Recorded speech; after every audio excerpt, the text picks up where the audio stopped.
interrogation room smelled of stale coffee and old paper. Afternoon light filtered through wire-reinforced windows, casting geometric shadows across a metal table that had seen 1,000 conversations just like this one.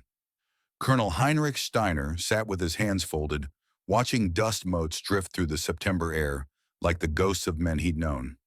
61 years old, gray hair cropped military short, eyes that had seen too much and forgotten nothing.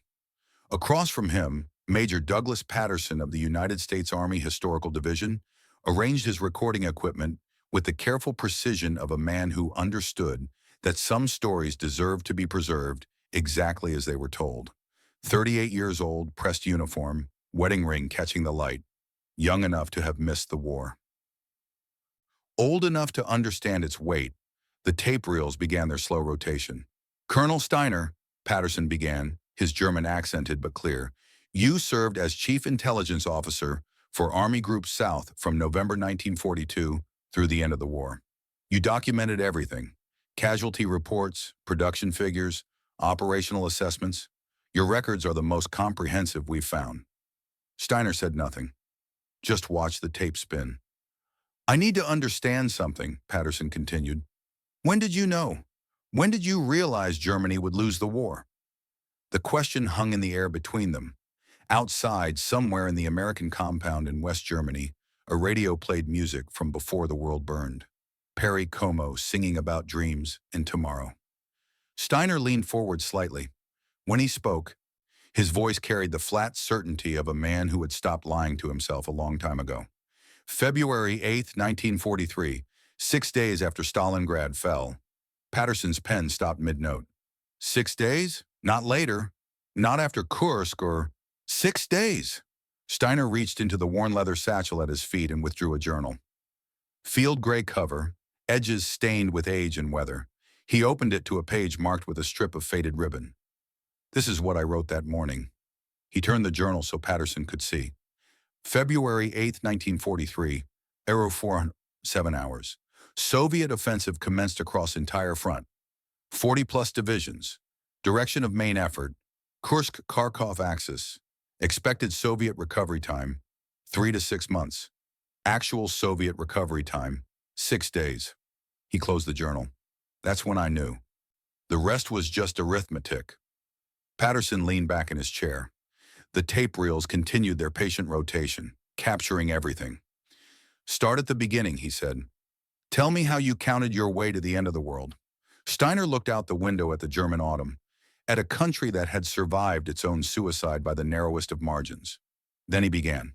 February 2nd, 1943, the day the transmissions from Stalingrad stopped. The basement office of Army Group South headquarters in Zaporozhye had once been a wine cellar. Now it housed 3 filing cabinets, 2 telephones, a radio receiver, and 1 colonel who preferred shadows to searchlights. Heinrich Steiner had requisitioned the space specifically because no one bothered him there. Down here, away from the war room upstairs with its colored pins and confident voices, he could work with the numbers that mattered, the numbers that told the truth. His desk lamp threw yellow light across maps marked with his own annotations. Not the official maps that showed the front line as a solid red arc across southern Russia. His maps showed something different. Gaps, weaknesses, units that existed on paper, but not in reality. The honest accounting of an army that had been bleeding for 18 months and was running out of blood.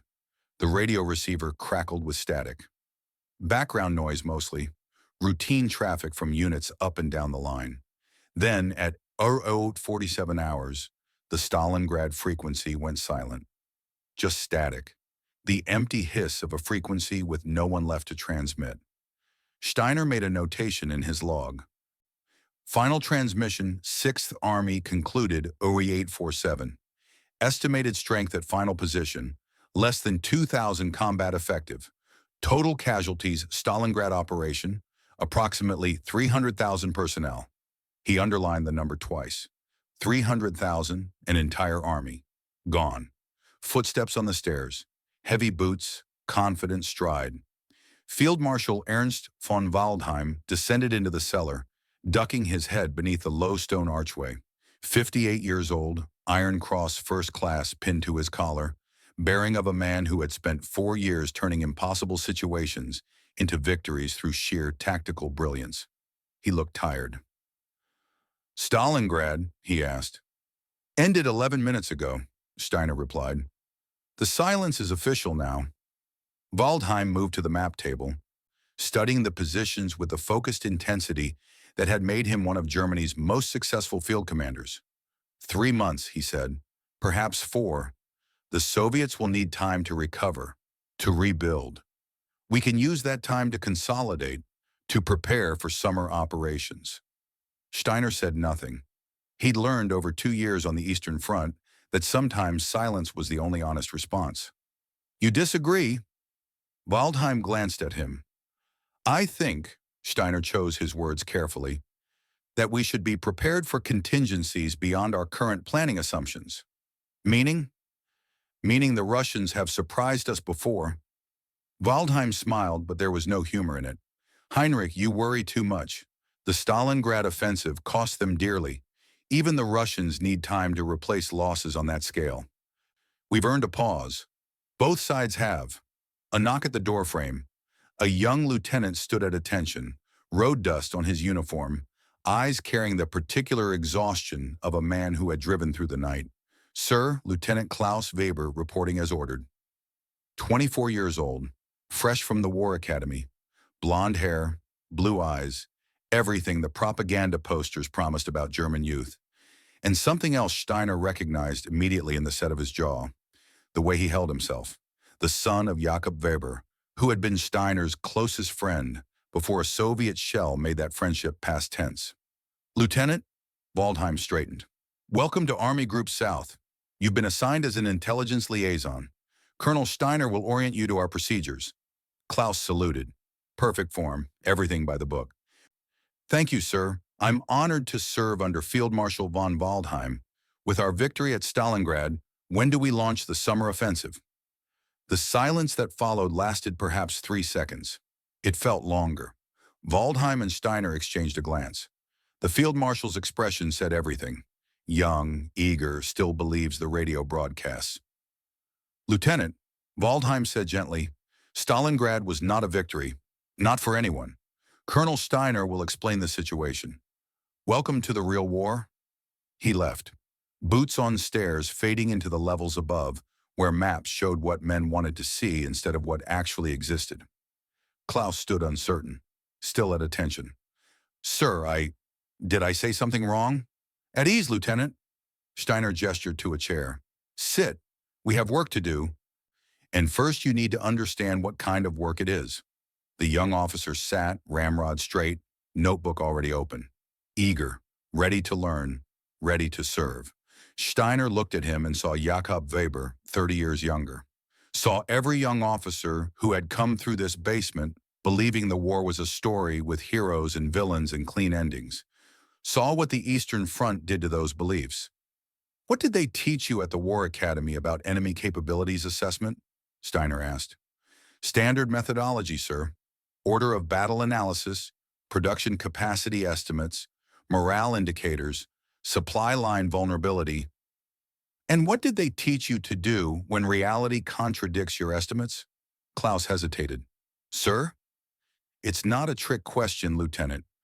What do you do when the enemy does something your analysis says they cannot do?" "I revise the analysis, sir, based on new data." "Wrong." Steiner opened one of his filing cabinets and withdrew a folder thick with documents. "What you do is accept that your fundamental assumptions were incorrect. Not your analysis, your assumptions. There's a difference." He spread documents across the desk. Intelligence summaries, production reports, casualty estimates. His private collection, the numbers he compiled when official channels gave answers that made no sense. June 1941, we invaded the Soviet Union with 3 million men. High Command estimated Soviet military strength at 150 divisions. Total industrial capacity sufficient to support a war lasting 6 to 8 weeks.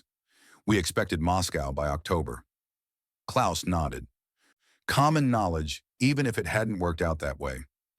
By December 1941, Steiner continued, we had identified over 360 Soviet divisions.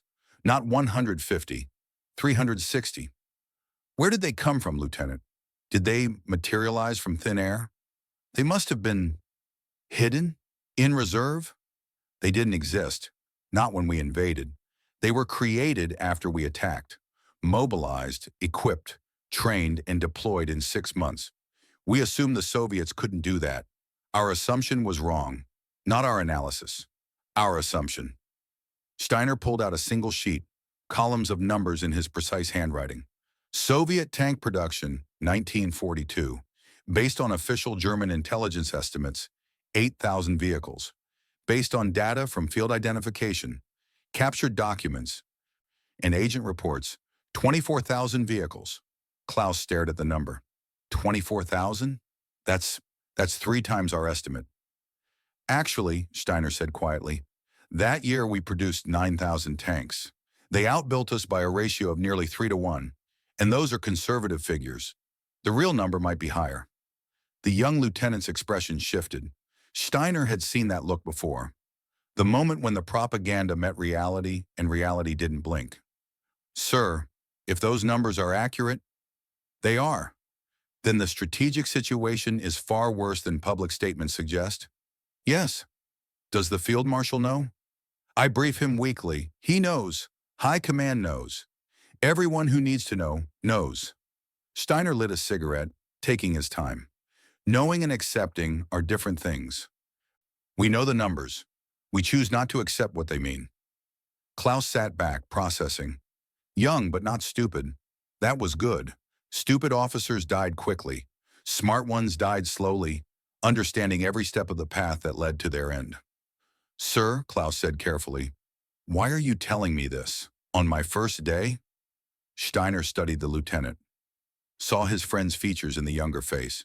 Saw the son Jakob had written about in letters that arrived less and less frequently before they stopped arriving at all. Because your father asked me to look after you if anything happened to him, and because you deserve to know what kind of war you're actually fighting. He paused. Write this date in your notebook, Lieutenant. February 8th, 2 days from now. Remember it. Why? Because that's when your illusions die. Klaus frowned but made the notation. February 8th, 1943. Question mark beside it.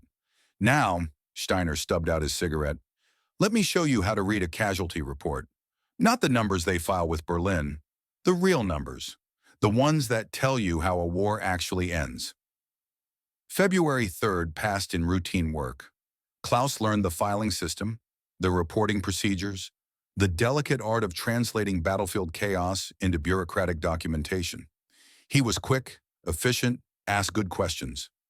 Reminded Steiner painfully of Jakob at that age, before the Eastern Front had worn him down to the man who died outside Moscow in the winter of '41. February 4th brought the first anomalous reports. Soviet reconnaissance activity increasing along the northern sectors. Troop movements detected near Voronezh. Nothing major, but enough to note. Steiner noted everything. February 5th, the pattern intensified. Radio intercepts suggested Soviet units redeploying, not retreating, repositioning for something.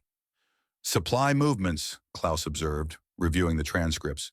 Artillery concentrations. Sir, this reads like offensive preparations. It does, Steiner agreed. He was compiling his own assessment, cross-referencing agent reports with signals intelligence, with prisoner interrogations. Building a picture that made his stomach tight. But they just finished Stalingrad 6 days ago, Klaus said. They can't possibly be ready for another major offensive. Remember what I told you about assumptions, Lieutenant? February 6th. More reports. Soviet tank formations identified north of Kursk. Fresh divisions, not the units that had been ground down in the Stalingrad fighting. New armies appearing where intelligence had predicted exhausted remnants would be nursing their wounds. Steiner worked through the night, updating his maps, calculating timelines, checking and rechecking his figures. By dawn on February 7th, he had compiled a 15-page assessment that contradicted every assumption German planning was based on. He carried it upstairs to Waldheim's office at 600 hours. The field marshal was already awake, studying maps by lamplight, coffee steaming on his desk, the good stuff that came from packages sent from home, not the ersatz mud they served in the mess. Heinrich, you look like you haven't slept. I haven't. Steiner placed the assessment on the desk. You need to read this. Now. Waldheim picked up the document, eyes scanning the opening summary. His expression didn't change, but Steiner had known him long enough to read the tension in his shoulders. Soviet offensive preparations, Waldheim read aloud. Multiple axes, Kursk, Kharkov, possibly Rostov. Estimated strength 40-plus divisions. He looked up. In 6 days? This is impossible. It's happening. No. Waldheim set the report down carefully. No. This is reconnaissance activity, probing. They're testing our lines, looking for weakness. Standard practice after a major operation. With 40 divisions? 40 fresh divisions that weren't engaged at Stalingrad? Your figures are based on preliminary identification. It could be the same units moving between sectors, inflating the count. Steiner had expected this. Page 7. Unit identification confirmed by 3 separate methods. These are new formations. They weren't at Stalingrad. They've been held in reserve, and now they're moving forward. Waldheim read page 7, then page 8. His coffee went cold. Even if this is accurate, he said finally, they still need time to coordinate, to establish supply lines, to prepare proper artillery support. We're looking at weeks minimum, more likely a month. Sir, I recommend we begin preparing fallback positions immediately. If they attack in less than 2 weeks, which is logistically impossible, we respond with mobile defense. Trade space for time. This is not Stalingrad. We're not trapped. We can maneuver. Waldheim stood, moving to the situation map on his wall. I've been fighting Russians for 2 years, Heinrich. I know their capabilities. They don't have magic railways that move armies overnight. They also couldn't build 24,000 tanks in a year. But they did. The field marshal turned. For a moment, something flickered across his face. Doubt, perhaps, or the first recognition that the war he thought he understood was something else entirely. File your assessment with High Command, Waldheim said. Alert all sector commands to increase readiness status. But Heinrich, don't mistake caution for panic. The Soviets are good. They're not supernatural. Steiner returned to his basement office and filed the report. Official channels, proper procedure, everything documented. Then he filed a second copy in his personal records, the ones he kept for the history that would be written later by whoever survived to write it.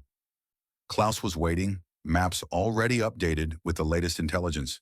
Sir, these concentration patterns, they're textbook offensive preparation. By the book, exactly what we do in their position. What conclusion does that suggest to you, Lieutenant? That they're planning exactly what it looks like. A major offensive, soon. He paused. But everyone says it's impossible. Everyone said Stalingrad was a temporary setback. Everyone said the Russians would collapse after the first winter. Everyone has been wrong about almost everything since June 1941. Steiner looked at his calendar. February 7th, 1943. Tomorrow is the 8th. Remember what I told you. That my illusions would die. Yes, Klaus met his eyes. What if I don't have illusions, sir? What if I'm just trying to understand what's real? Steiner almost smiled. Then you're already ahead of most of the officer corps. Get some sleep, Lieutenant. Tomorrow's going to be a long day. But neither of them slept. They worked through the night, monitoring reports, updating assessments, watching the intelligence picture crystallize into something that made strategic sense only if you accepted that the impossible was about to become real. At 04:30 hours on February 8th, the telephone rang. Steiner picked it up. Intelligence, Colonel Steiner. The voice on the other end belonged to Major Richter, operations officer for XU-1, Ekidori Panzer Corps. Professional, clipped, with an undertone of controlled chaos. Colonel, you need to get up here. Now. Something's happening. Soviet offensive? A pause. Background noise, shouting, the distinct sound of war rooms shifting from routine to crisis. Everything. They're hitting everything. Multiple axes, division strength formations, artillery preparation across the entire northern sector. It's the whole front. Steiner checked his watch. 4:32 hours, 6 days and 19 hours after Stalingrad fell silent. I'll be right up. He hung up and looked at Klaus, who had heard enough to understand. The young lieutenant was pale but steady. Get your notebook. Steiner said. Today you learn what it's like when reality stops pretending to match the plans.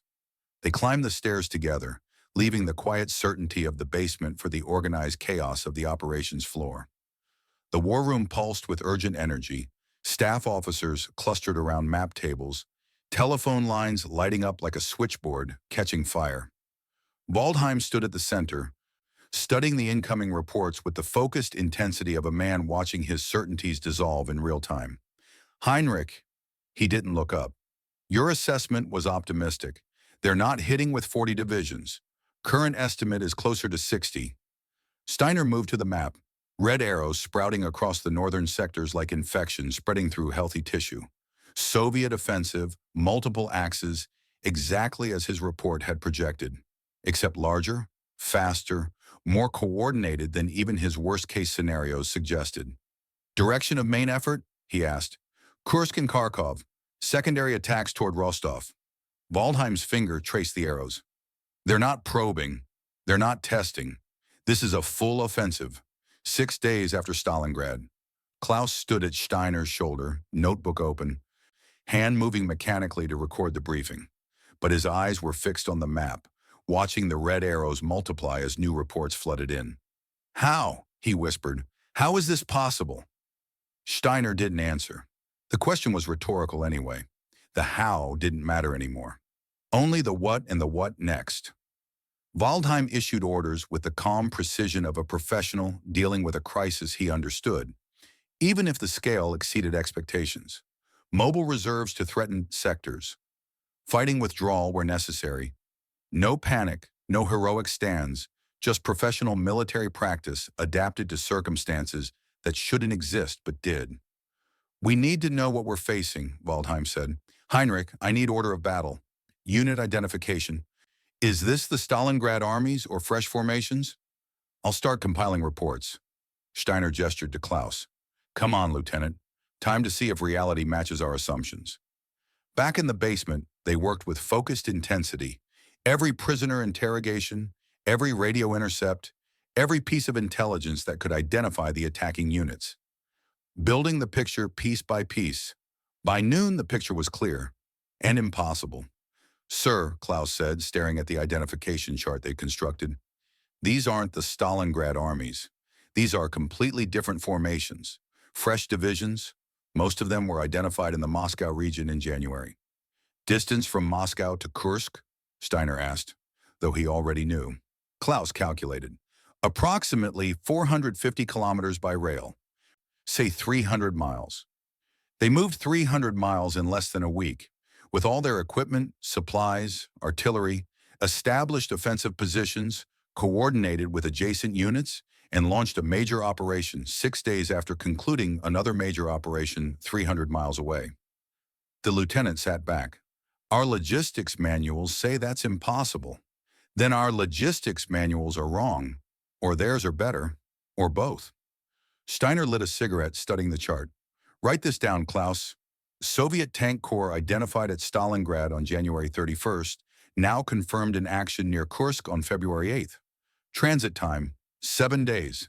German equivalent movement, estimated 3 to 4 weeks minimum. Klaus wrote, but his hand was shaking slightly. Sir, if they can do this routinely, if this is their standard operational capability. He didn't finish the sentence. He didn't need to. The implications hung in the basement air, like smoke from Steiner's cigarette. If the Soviets could redeploy armies this quickly, if they could move with this kind of speed and coordination, then every German planning assumption about operational tempo was obsolete. The entire Eastern Front strategy was built on the premise that German mobility and tactical skill could compensate for Soviet numerical superiority. But if the Soviets could move just as fast while fielding 3 times the numbers, the math stopped being math and became prophecy. Over the next 4 days, they compiled data that made the prophecy clearer. Soviet advances of 30 to 40 kilometers per day in some sectors. Entire German divisions simply overwhelmed. Not outfought, but buried under weight of numbers. Towns and positions marked secure on yesterday's map, falling before today's reports could be filed. Steiner documented everything. Unit identifications, loss rates, Soviet operational patterns.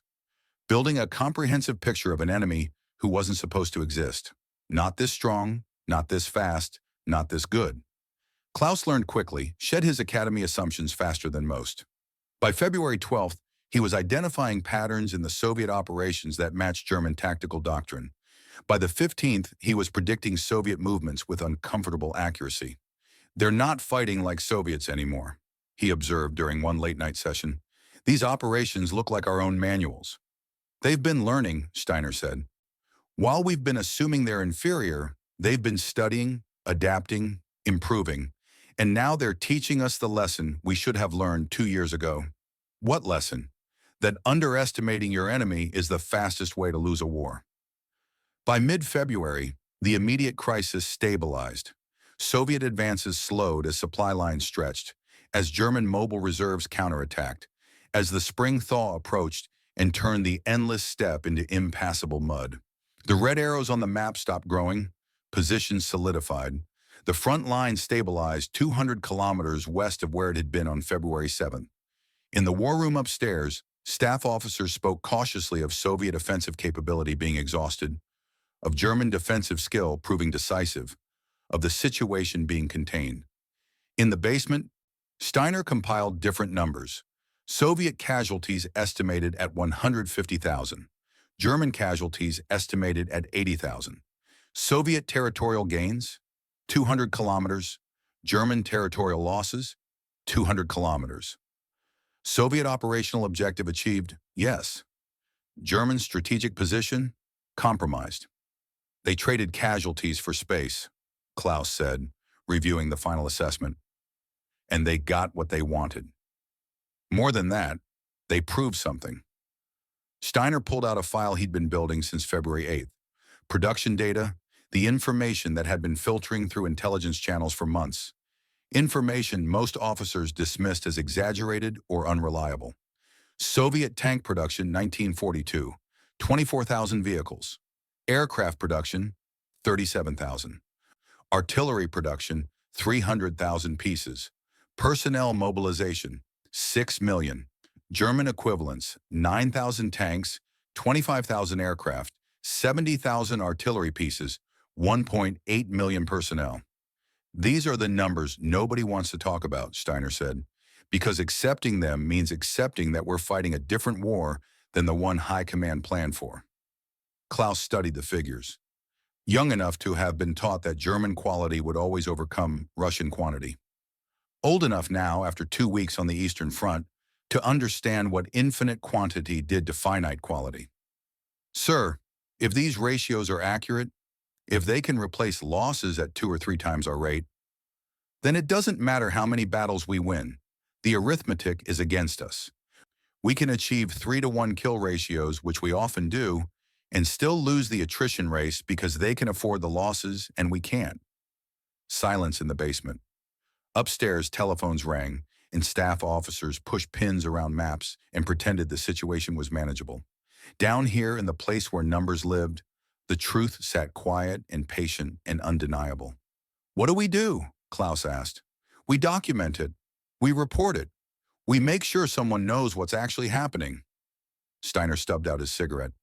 "And we hope that someone with the power to change things listens before the math becomes inevitable." But he'd been filing reports for 2 years, and he'd learned that hope, like assumptions, was a luxury the Eastern Front didn't permit. February 23rd brought news that changed the mathematics again. Kharkov, Ukraine's second-largest city, evacuated by German forces against Hitler's explicit orders.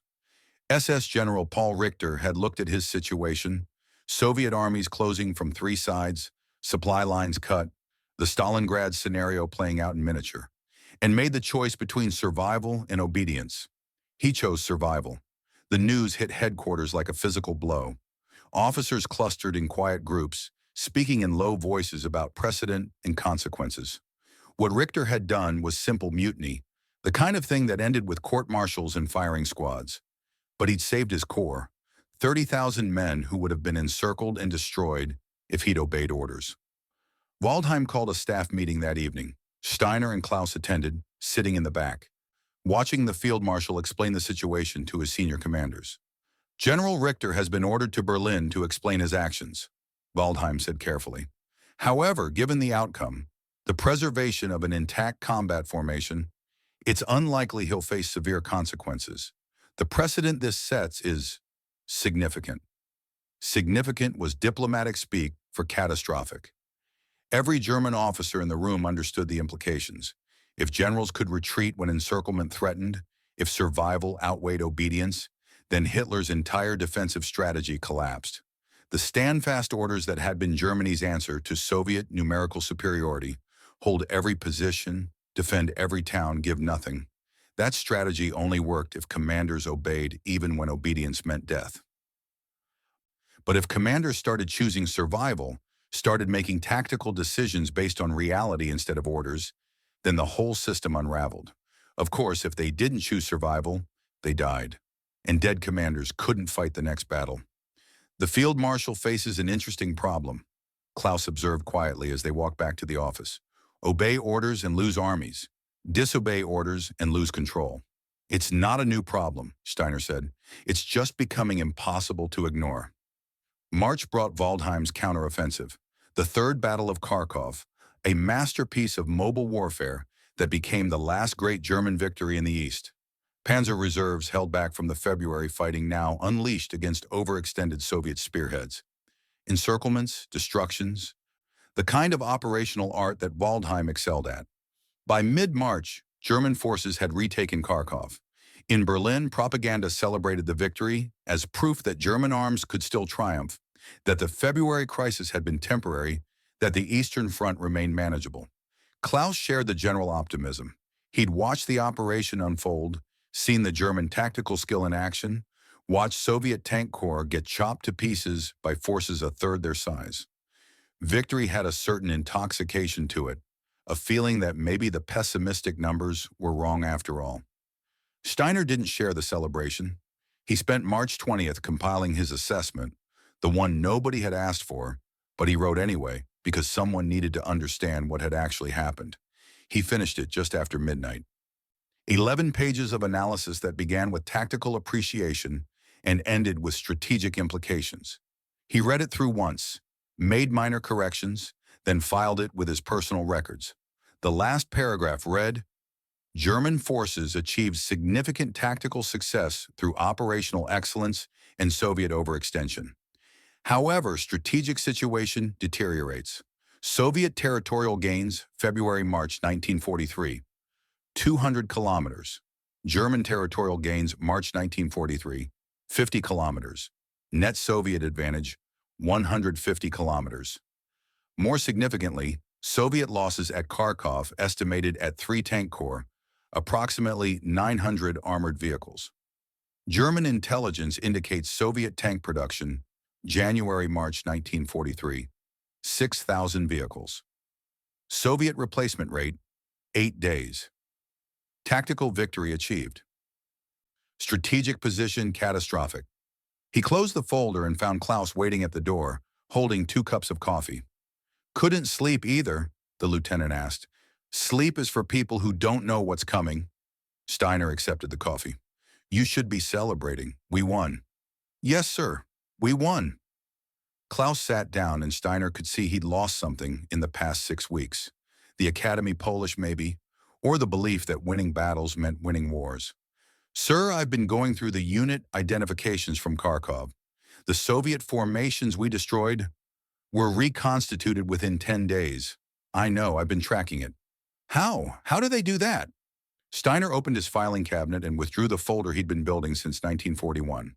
The production data, the statistical analysis, the mathematical portrait of a war machine that operated on principles German planning refused to acknowledge. He spread the key documents across his desk. Numbers in neat columns, graphs, tracking curves that all pointed the same direction, comparisons that made the tactical situation irrelevant. Soviet tank production, 1942, he began, pointing to one chart. 24,000 vehicles. Our production the same year, 9,000. Ratio, 2.7 to 1 in their favor. Klaus studied the numbers. But these can't be accurate. Soviet industry was devastated in 1941. They lost most of their Western manufacturing, They moved it. Entire factories disassembled and relocated east of the Urals. Rebuilt in Siberia, in the Urals, places our bombers can't reach. And they kept producing. Steiner pulled out another document. Soviet aircraft production 1942, 37,000. Our production, 25,000. Artillery pieces, they outproduce us 3-1. Small arms 4-1. But we destroy more of theirs than they destroy of ours. Our kill ratios don't matter. That's the point, Klaus. We can achieve 3-1, 4-1 kill ratios and still lose because they replace losses faster than we can inflict them. He pointed to another chart. Look at this. Stalingrad cost them approximately 500,000 casualties. Catastrophic by any measure. They replaced those losses in 6 weeks. 6 weeks. Klaus set down his coffee cup carefully, as if sudden movement might shatter something fragile. Sir, if these numbers are real, if they're accurate, they are, then the war is already over. The arithmetic decides everything. We can't win an attrition fight at these ratios. No, we can't. The lieutenant sat in silence, absorbing implications that changed everything he'd been taught, everything he'd believed about German superiority and inevitable victory. Does the field marshal know? He finally asked. I briefed him 2 hours ago, showed him everything. Steiner lit a cigarette, hands steady despite the weight of the conversation. He looked at the numbers for a long time. Then he said, these figures cannot be correct. Soviet production capacity is vastly overestimated in these reports. But you've triple-checked them. I've done more than triple-check. I've cross-referenced captured documents, prisoner interrogations, agent networks, photo reconnaissance, radio intercepts. Every source confirms the same basic picture. The Soviets are outproducing us by ratios we can't match, and the gap is widening. Klaus leaned back in his chair, staring at the ceiling. 24 years old, 6 weeks of real war behind him, and already understanding what it meant to see the end before it arrived. So we just keep fighting, knowing we can't win? We're soldiers, Lieutenant. We follow orders. We execute our missions. And we hope that someone above our rank has the wisdom to recognize mathematical reality before it becomes physical reality. Steiner tapped ash into a tray. But hope, I've learned, is not a strategy. Outside the basement window, the night was dark and cold. Somewhere in that darkness, across hundreds of miles of frozen steppe, Soviet factories were running 3 shifts, producing tanks and planes and artillery pieces that would arrive at the front in weeks or months, replacing losses, building reserves, creating the quantitative advantage that would eventually overwhelm any qualitative superiority German forces possessed. The numbers were patient, inevitable, uninterested in tactical brilliance or operational art. Sir, Klaus said quietly, you told me on my first day that February 8th was when my illusions would die. You were right, but I didn't expect. I thought war was about courage and skill and determination. It is. All of those things matter. They just don't matter enough when you're outnumbered 3-1 and the enemy can replace losses 3 times faster than you can. Steiner stubbed out his cigarette. Your father understood that. He saw it in the winter of 41. That's why he asked me to look after you, because he knew what was coming and didn't want you to die ignorant. He never told me the truth. He was trying to protect you. Parents do that. Steiner stood, moving to his map table. But you're here now. You've seen the numbers. You understand what they mean. The question is what you do with that understanding. Klaus joined him at the map. The situation display showed the current front line, the February gains now partially reversed by Waldheim's counteroffensive. It looked manageable, stable, the kind of map that suggested stalemate and negotiated peace might be possible. But the numbers told a different story. The numbers said this map was temporary, that the red line would keep moving west, slowly or quickly, but inevitably west, until it ran out of map and into Germany itself. What do I do? Klaus asked. What can any of us do? We document it. We make sure someone remembers what actually happened, not what the propaganda says happened. We tell the truth, even if no one wants to hear it. Steiner met the younger man's eyes. And we try to survive long enough to see how the story ends, even if we already know the ending. They worked through the rest of the night, updating files, cross-referencing reports, building the comprehensive record that Steiner believed might matter someday, when historians tried to understand how an army that won so many battles still lost the war. Dawn came slowly to southern Russia, gray light creeping through the basement window. Upstairs, the day shift would be arriving, fresh officers ready to push pins around maps and believe that today might bring the breakthrough that changed everything. Down here, where the numbers lived, Steiner and Klaus knew better. They'd seen February 8th. They'd counted the bodies and calculated the ratios. They'd done the arithmetic that no one wanted to see. And they'd learned that sometimes knowing the truth just meant watching it unfold with your eyes open. Documenting each step of the inevitable, waiting for someone with the power to change course to actually listen. But that morning, as the war entered its 20th month in the East, as Soviet factories continued their three-shift production schedules and German forces celebrated a tactical victory that changed nothing strategically, Steiner allowed himself one small moment of something that wasn't quite hope. Klaus was writing in his personal journal, the one Steiner had told him to keep, documenting his observations, recording the reality behind the official reports, learning to see the war as it was, not as anyone wanted it to be. One more witness, one more person who understood. It wasn't much, but in a war where truth was the first casualty and arithmetic the final judge, having one more person who could count accurately felt like something worth preserving. Even if the count kept getting higher and the numbers kept pointing toward an ending no one wanted to accept. Even then, Patterson shifted in his chair, the leather creaking. 6 hours had passed since the interrogation began. The afternoon had stretched into evening, and someone had brought in sandwiches that sat mostly untouched on the table between them. "The production ratios," Patterson said, consulting his notes. "You presented them to Field Marshal Waldheim in March 1943. 2-to-1 Soviet superiority in tanks, 3-to-1 in artillery, but the war continued another 2 years. What happened after Kharkov? When did the mathematics start becoming physical reality?" Steiner reached for his water glass. His voice had grown rougher over the hours of talking, the narrative pulling memories from places he'd kept carefully locked. "What happened next was Kursk, where we proved that tactical brilliance means nothing against material certainty, where Klaus learned what it feels like to be right for all the wrong reasons, where Germany committed suicide in slow motion over the course of 8 days." He opened another journal. July 1943, written on the cover in faded ink. This is where the arithmetic stopped being abstract. April 1943 brought rain and mud and the kind of operational pause that both sides needed, but only one could afford. The spring Rasputitsa turned the endless steppe into a sea of black mud that swallowed vehicles and made movement nearly impossible. The front line froze, not from cold, but from simple physics. Nothing could move through that mud.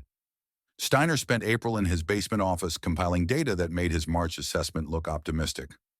Soviet losses February through March, estimated 400,000 casualties, 900 tanks, 1,500 aircraft. Catastrophic numbers that would have crippled most armies for a year. Soviet replacement rate, 6 weeks. By mid-April, intelligence reports indicated the destroyed units had been reconstituted, re-equipped, and moved back into line. New divisions appeared on the order of battle weekly. Fresh tank corps, guards rifle armies, artillery divisions that arrived at the front with full equipment complements and trained personnel. Klaus had taken to spending his evenings in the basement, helping Steiner compile the endless counts. The lieutenant had developed a talent for pattern recognition, spotting Soviet unit movements and organizational changes that suggested operational preparations weeks before official intelligence confirmed them. "Sir, the concentration around Kursk," Klaus pointed to the map on April 18th. "They're building something. Look at the rail traffic, the supply movements. This isn't defensive preparation." The Kursk salient bulged into German-held territory like a tumor, a 100-mile-deep Soviet-held pocket that disrupted the clean lines staff officers preferred on their maps. It was an obvious target, the kind of operational opportunity that German tactical doctrine said to exploit. Pinch off the salient, encircle the defending forces, restore the front line. High Command was already planning exactly that. Operation Citadel, the last great German offensive in the East. Steiner had been tracking the planning since late March, watching the buildup of German forces, the concentration of panzer divisions, the arrival of new tanks, Tigers and Panthers that were supposed to restore German technical superiority.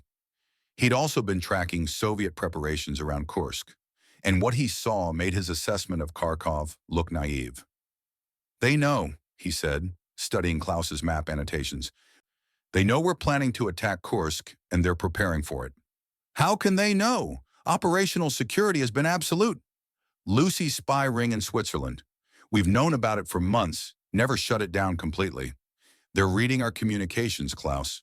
They know the plan, probably know the timing, definitely know the axis of attack." Steiner pulled out a file of agent reports, signals intercepts, the accumulated evidence of a security failure that no one wanted to acknowledge. "Look at the defensive preparations. 8 defensive belts, mine density exceeding anything in military history, artillery concentrations that match our exact approach routes. This isn't defensive doctrine. This is specific preparation for our specific attack."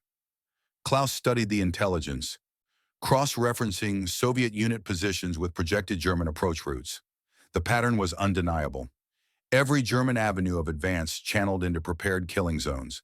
Every likely breakthrough point pre-sighted by artillery. Every tactical option anticipated and countered. "If they know everything, why don't we cancel the operation? Because admitting they know means admitting our security is compromised, and because High Command believes German tactical superiority can overcome defensive preparation." Steiner lit a cigarette, the smoke curling up toward the stone ceiling. "And because the Führer has ordered it, Citadel will proceed regardless of intelligence assessments, even if it's walking into a trap. Especially then." May brought a visitor to Army Group South headquarters, General Wilhelm Brandt, recently recalled from disgrace to serve as Inspector General of Panzer Forces. 44 years old, architect of armored warfare doctrine, the man who'd perfected the tactics that had nearly won the war in 1941 before Hitler relieved him of command for conducting an unauthorized retreat. Now he was back, tasked with rebuilding Germany's armored forces for the Kursk offensive. And unlike most officers at his level, Brandt understood arithmetic. Steiner met him in Waldheim's office on May 7th.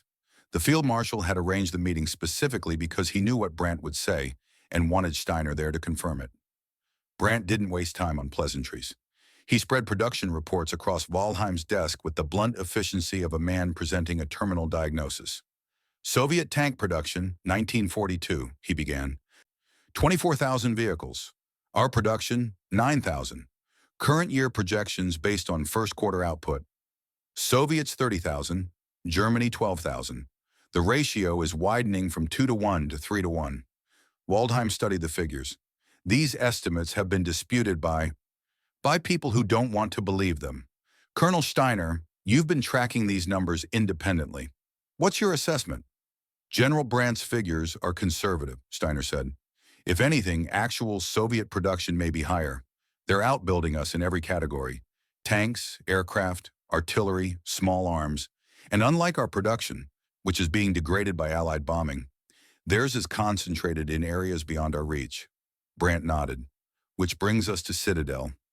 High Command projects will commit approximately 3,000 tanks to the offensive. Intelligence estimates Soviet strength in the Kursk salient at 2,000 tanks. Favorable ratio, standard German tactical advantage. Except," he pulled out another document. "Colonel Steiner's latest assessment puts actual Soviet tank strength at closer to 5,000, and that's before reinforcements." Waldheim set down the report. "If your numbers are correct, we're attacking into numerical inferiority. That contradicts the entire operational concept." "The entire operational concept is flawed," Brandt said flatly. "Even if we achieve breakthrough, even if we encircle and destroy every Soviet unit in the Kursk salient, the strategic situation doesn't change. They'll replace their losses in weeks. We won't replace ours at all. We're gambling our last operational reserves on a tactical victory that buys us nothing strategically." "Then what do you recommend?" "Cancellation. Immediate shift to strategic defense. Trade space for time. Preserve our mobile forces. Seek negotiated settlement before the arithmetic becomes inevitable."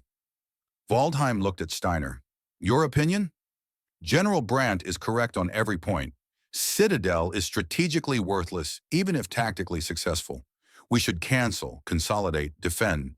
But, Steiner paused, the Führer has ordered the offensive. It will proceed regardless of our recommendations. Then we're watching a slow-motion disaster. Brandt stood gathering his documents. I'll present this assessment to High Command. They won't listen. But at least someone will have told them the truth before it happens.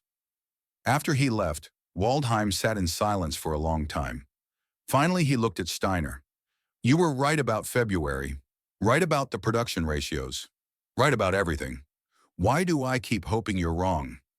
Because accepting I'm right means accepting we've already lost, and you're not ready to accept that yet. Are you?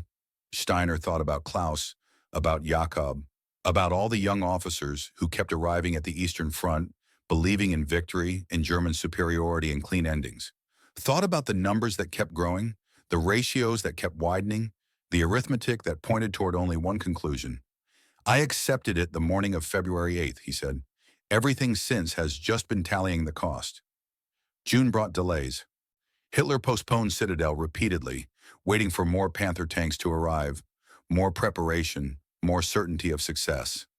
Each delay gave the Soviets more time to strengthen their defenses, to bring up reinforcements, to perfect their preparations for an attack they knew was coming.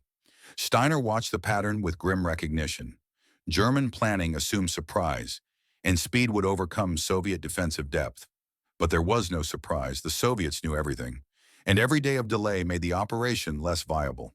Klaus had been promoted to captain, given command of an intelligence section supporting ex-Heat Panzer Corps. He still spent his evenings in Steiner's office, still helped compile the assessments that documented their slide toward catastrophe. The delays are killing us, he observed on June 20th. Every week, Soviet defensive strength increases by measurable amounts. At this rate, by July they'll have, he calculated quickly, close to 2 million men in the salient, maybe more. High Command estimates 1.3 million. Steiner added the number to his private assessment. Your figure is more accurate. They're systematically underestimating Soviet strength because accepting the real numbers means canceling the operation. Sir, I need to ask you something. Klaus set down his pencil. You've known since February that we're going to lose. You've documented everything, compiled evidence, briefed every officer who would listen. But you're still here, still filing reports, still counting. Why? It was a fair question.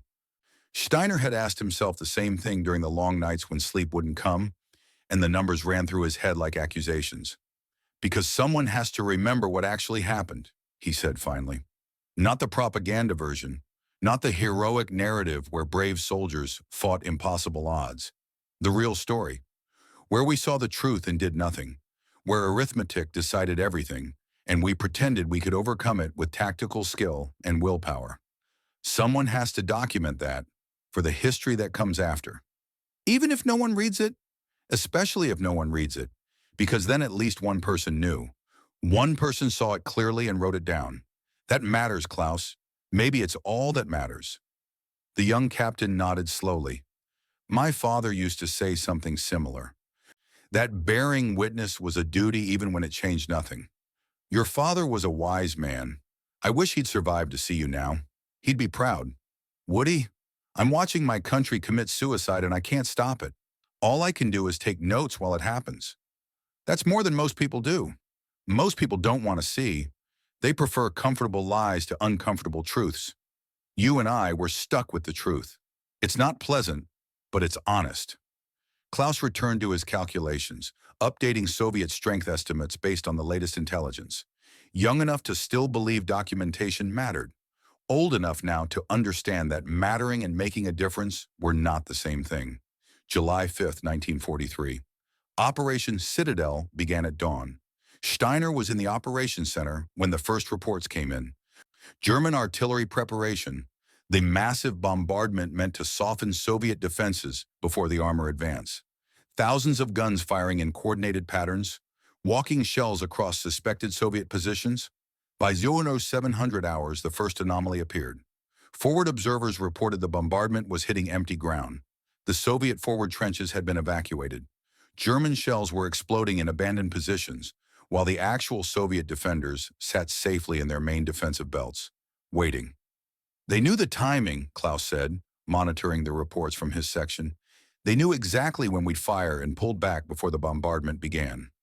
They've known everything from the beginning, Steiner replied. This is just confirmation. By Aero 900, German armor was advancing. Tigers and Panthers, the new tanks that were supposed to restore technical superiority, leading the assault. Behind them, regular panzer divisions and infantry. The full weight of German offensive power concentrated on a narrow front, and running straight into defenses that had been prepared specifically to stop them. The reports came in with a steady rhythm of catastrophe. Panzer divisions hit mine belts that channeled them into pre-sighted killing zones. Tigers that were nearly invulnerable from the front found themselves engaged from the sides by Soviet anti-tank guns, positioned specifically to target their weaker armor. Panthers broke down from mechanical problems faster than they were knocked out by enemy fire. German infantry following the armor died in the minefields, in the interlocking fields of machine gun fire, in the artillery barrages that had been pre-registered on every likely approach route. Klaus's unit was attached to Seelow Panzer Corps, positioned to exploit the breakthrough once German armor penetrated the Soviet defenses. He spent the first day of Citadel monitoring radio traffic, updating situation maps, watching the attack stall against defenses that shouldn't exist. By evening of July 5th, German forces had advanced approximately 6 kilometers. The operational plan had called for 30 kilometers on the first day. Klaus radioed Steiner at 2100 hours. His voice carried the flat exhaustion of a man who'd spent 12 hours watching a disaster unfold. Sir, my company went in with 18 tanks this morning. We have 6 operational. The rest are mine kills, mechanical breakdowns, or knocked out by anti-tank guns we never saw. The Panthers are useless. Half of them are broken down. The Tigers are effective, but there's only a handful, and they can't be everywhere. Casualties, infantry estimates 30% in my sector. Higher in some units.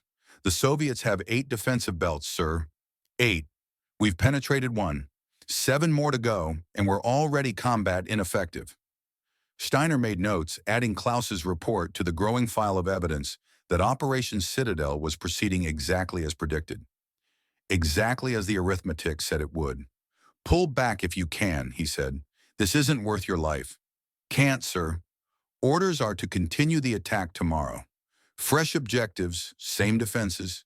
We'll try again. The line went dead. Steiner sat in his basement office, surrounded by maps and casualty estimates and the careful documentation of a defeat that was still unfolding. Above him, in the operations center, staff officers were probably finding silver linings in the day's reports, talking about how first-day objectives always took longer than planned, how tomorrow would go better once they'd identified Soviet defensive patterns. Down here, Steiner knew better. The numbers were already written. Citadel would continue for days, maybe a week, grinding German forces down against defenses that regenerated faster than they could be overcome. Eventually, someone would recognize the arithmetic and cancel the offensive, but not before burning through the last of Germany's operational reserves. Not before Klaus and thousands like him paid the cost of strategic mistakes they hadn't made. July 12th. 1 week into Citadel, the operation had devolved into an attrition nightmare that made February's offensive look elegant by comparison. Klaus had survived the first week through luck and caution, rotating between forward positions in Corps headquarters, watching German tactical excellence get ground down by Soviet defensive doctrine refined through 2 years of bitter experience. That morning, Seelow Panzer Corps was committed to a final push toward the small town of Prokhorovka. Intelligence suggested one more effort, one more concentration of force, might achieve the breakthrough that had eluded German forces for 7 days. What intelligence didn't report, because German reconnaissance had missed it, was that Soviet Fifth Guard's tank army was already positioned around Prokhorovka. 800 tanks waiting. The Battle of Prokhorovka began at 08:30 hours and continued for 12 hours. It became the largest tank engagement in history. Over 1,500 armored vehicles colliding in a space of perhaps 10 square kilometers. a swirling chaos of steel and fire where tactical doctrine dissolved into pure violence. Klaus was there, commanding a support element, watching Tigers and Panthers and T-34s and KV-85s fight at ranges where technical advantages disappeared and crew training became the only edge. Watching Soviet tanks that were outgunned and outnumbered close to point-blank range where German armor superiority didn't matter. Watching them ram German tanks, fire into engine decks, sacrifice themselves in suicide charges that destroyed Tigers at the cost of 3 or 4 Soviet vehicles. He survived because his position was slightly behind the main engagement, close enough to see everything, far enough to not be in the immediate killing ground. By evening, the battlefield was a smoking graveyard. German forces had destroyed more Soviet tanks than they'd lost. The tactical exchange was favorable. The Germans had won. But when Klaus radioed his report to Steiner that night, his voice carried something beyond exhaustion, something that sounded like understanding arriving too late. "Sir, we destroyed them. We killed twice as many of their tanks as they killed of ours. By every tactical measure, we won today's engagement. But they kept coming. We'd knock out 1 tank and 2 more would appear. We'd destroy a company and a battalion would take its position. It didn't matter how many we killed. They just kept coming, and now my corps has lost 60% of its armor strength, and the Soviets are counterattacking with fresh units that weren't even at the battle." Steiner closed his eyes, listened to the exhaustion and comprehension in the young officer's voice. Klaus had just learned what Steiner had known since February, what the production reports had been saying for months, what the arithmetic had always indicated. Tactical victories were irrelevant when the enemy could replace losses faster than you could inflict them. "Where are those fresh units coming from?" Klaus asked. "We destroyed entire Soviet formations today. How do they have reserves already positioned to counterattack?" "The 160 divisions I warned about in April," Steiner said. "They weren't at Kursk. They were positioned around Kursk, waiting for us to exhaust ourselves. This was always the plan, Klaus. Let us attack their defenses, bleed us white, then counterattack with fresh forces we never knew existed." But our intelligence underestimated Soviet strength by at least 40%, because accepting the real numbers meant canceling the operation. So we attacked with incomplete intelligence into a prepared defense against an enemy who knew we were coming and had positioned forces specifically to counter our tactics. Silence on the line. Just the background hiss of radio static and distant explosions. Somewhere in that static, Klaus was processing the implications, understanding that Prokhorovka wasn't an aberration, it was the future.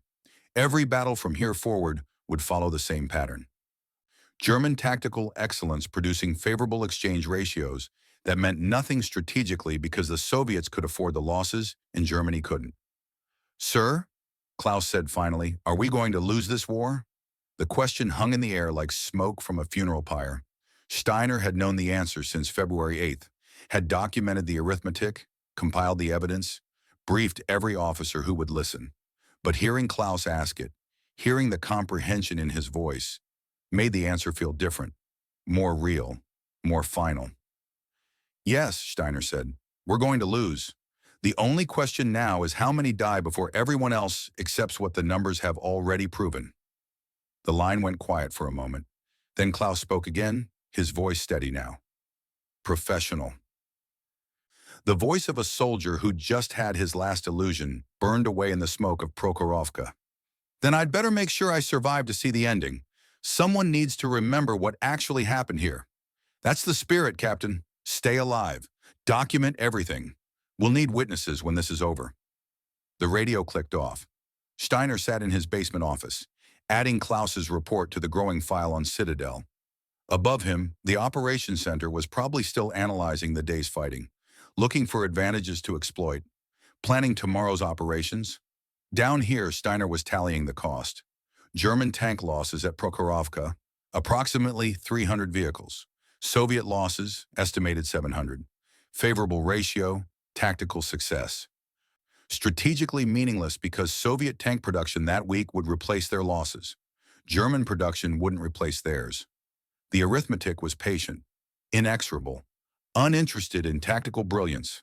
July 13th, Hitler canceled Operation Citadel, not because of Prokhorovka, though that battle had made the situation clear, because on July 12th, the same day as Prokhorovka, Soviet forces had launched Operation Kutuzov, a massive counteroffensive 200 kilometers north, striking General Model's Ninth Army in the rear.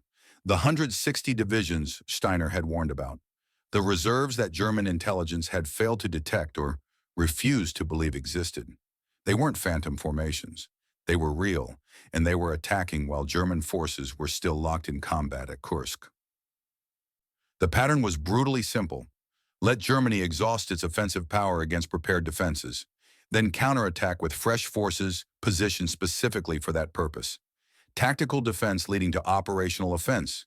Soviet operational art refined through 2 years of bitter lessons.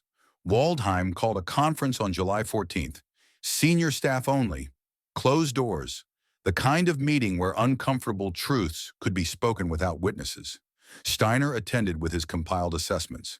Brandt was there, having flown in from high command. Klaus stood against the back wall, taking notes, bearing witness. Citadel has been canceled, Waldheim began without preamble. Total casualties approximately 54,000. Tank losses approximately 700 vehicles. We've achieved penetration of 12 kilometers against Soviet defenses. We've destroyed an estimated 3 Soviet tank corps and inflicted 150,000 casualties. He set down the official report. Now someone tell me what actually happened. Brandt spoke first. We lost. Tactically, we traded favorably. Strategically, we achieved nothing except the destruction of our last mobile reserves. The Soviets are now counterattacking on multiple axes. We lack the strength to contain them. The strategic initiative has passed to the Red Army and will not return. Waldheim looked at Steiner. Your assessment?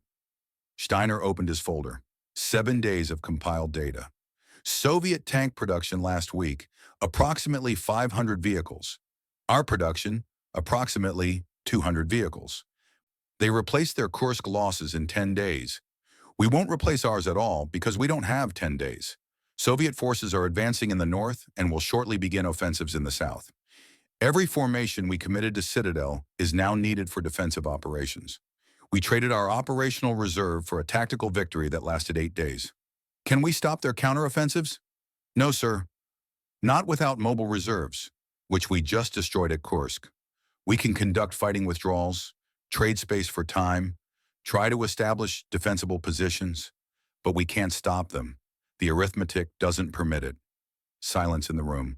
Officers studying maps, calculating distances, running scenarios that all ended the same way. Retreat, regroup, retreat again, the pattern that would define the next 2 years. Klaus spoke from the back of the room, his voice quiet but clear. Sir, request permission to speak. Waldheim nodded. I was at Prokhorovka. I watched us destroy twice as many of their tanks as we lost. It felt like victory right up until their reinforcements arrived, and we realized we'd been fighting their covering force while their main strength was positioned to counterattack. That's when I understood. They're not fighting the same war we're fighting. We're trying to win battles. They're trying to exhaust us, and they're succeeding. He closed his notebook. Colonel Steiner has been right about everything. The production ratios, the Soviet capabilities, the strategic implications. We should have listened in February. We should have canceled Citadel. We didn't. And now we're going to pay for that mistake in blood and kilometers for the next... How long, sir? How long until we run out of both? Steiner met the young captain's eyes across the room, saw Jakob in that gaze, saw the son who'd survived while the father hadn't, saw a witness who would remember. 2 years, Steiner said quietly. Maybe less if we're unlucky. Maybe more if we're very, very good at losing slowly. The meeting concluded with orders to prepare defensive positions, to husband resources, to make the Soviets pay for every kilometer. Professional military practice applied to a situation that professional military practice couldn't solve. Afterward, Brandt pulled Steiner aside in the hallway. You've been documenting all of this? Everything. Production data, casualty figures, operational assessments. The complete record of how we knew we were losing and fought anyway. Keep doing it. When this is over, when someone tries to write the history, they'll need evidence that we saw it coming. that it wasn't just Hitler's madness or bad luck, that the arithmetic decided everything and we chose to ignore it. You think anyone will care? Someone will. Historians, strategists, future generals who need to understand how numerical superiority and production capacity determine outcomes regardless of tactical skill. Your records will matter. Maybe not soon, but eventually. Brandt left to return to Berlin to brief high command on assessments they wouldn't accept, to recommend strategic adjustments they wouldn't implement, doing his duty with the grim awareness that duty wasn't enough. Steiner returned to his basement office and found Klaus waiting. "Sir, I need to know something. You've been counting since February, documenting everything, briefing commanders who don't listen. Why? What's the point if nothing changes?" Steiner sat heavily in his chair. 52 years old, 22 months on the Eastern Front, and the weight of all those months settled on him like lead. Because 20 years from now, someone is going to ask what we knew and when we knew it. They're going to ask if we saw this coming, if we could have stopped it, if we chose to keep fighting even after the outcome was mathematically determined. He pulled out his journals, months of careful documentation. These will answer those questions, not with propaganda or heroic narratives, with numbers, with evidence, with the truth that no one wanted to hear. And if no one ever reads them, then at least I'll know I tried, that I saw the truth and wrote it down, that I didn't lie to myself or anyone else about what was happening. Sometimes that's all you can do, Klaus. Bear witness, document the disaster. Hope that someday someone learns something from it. Klaus nodded slowly. Then I'll help. I'll document everything from my level. What it looks like from the front. How the decisions you track in reports translate to men dying in minefields. Between your strategic assessments and my tactical observations, maybe we'll create a complete record. Your father would approve. He believed in truth even when truth was ugly. Did it help him? Believing in truth? It made him honest. Sometimes that's all we get. They worked through the night, updating files, cross-referencing reports, building the comprehensive record that would survive even if they didn't. Outside, across hundreds of miles of front line, Soviet forces were preparing the offensives that would commence in days. Operations Rumyantsev and Polkovodets. Rumyantsev, the hammer blows that would shatter German defenses south of Kursk and begin the long push west. By dawn on July 15th, Steiner had completed his assessment of Citadel, 23 pages of analysis that began with operational planning and ended with strategic consequences.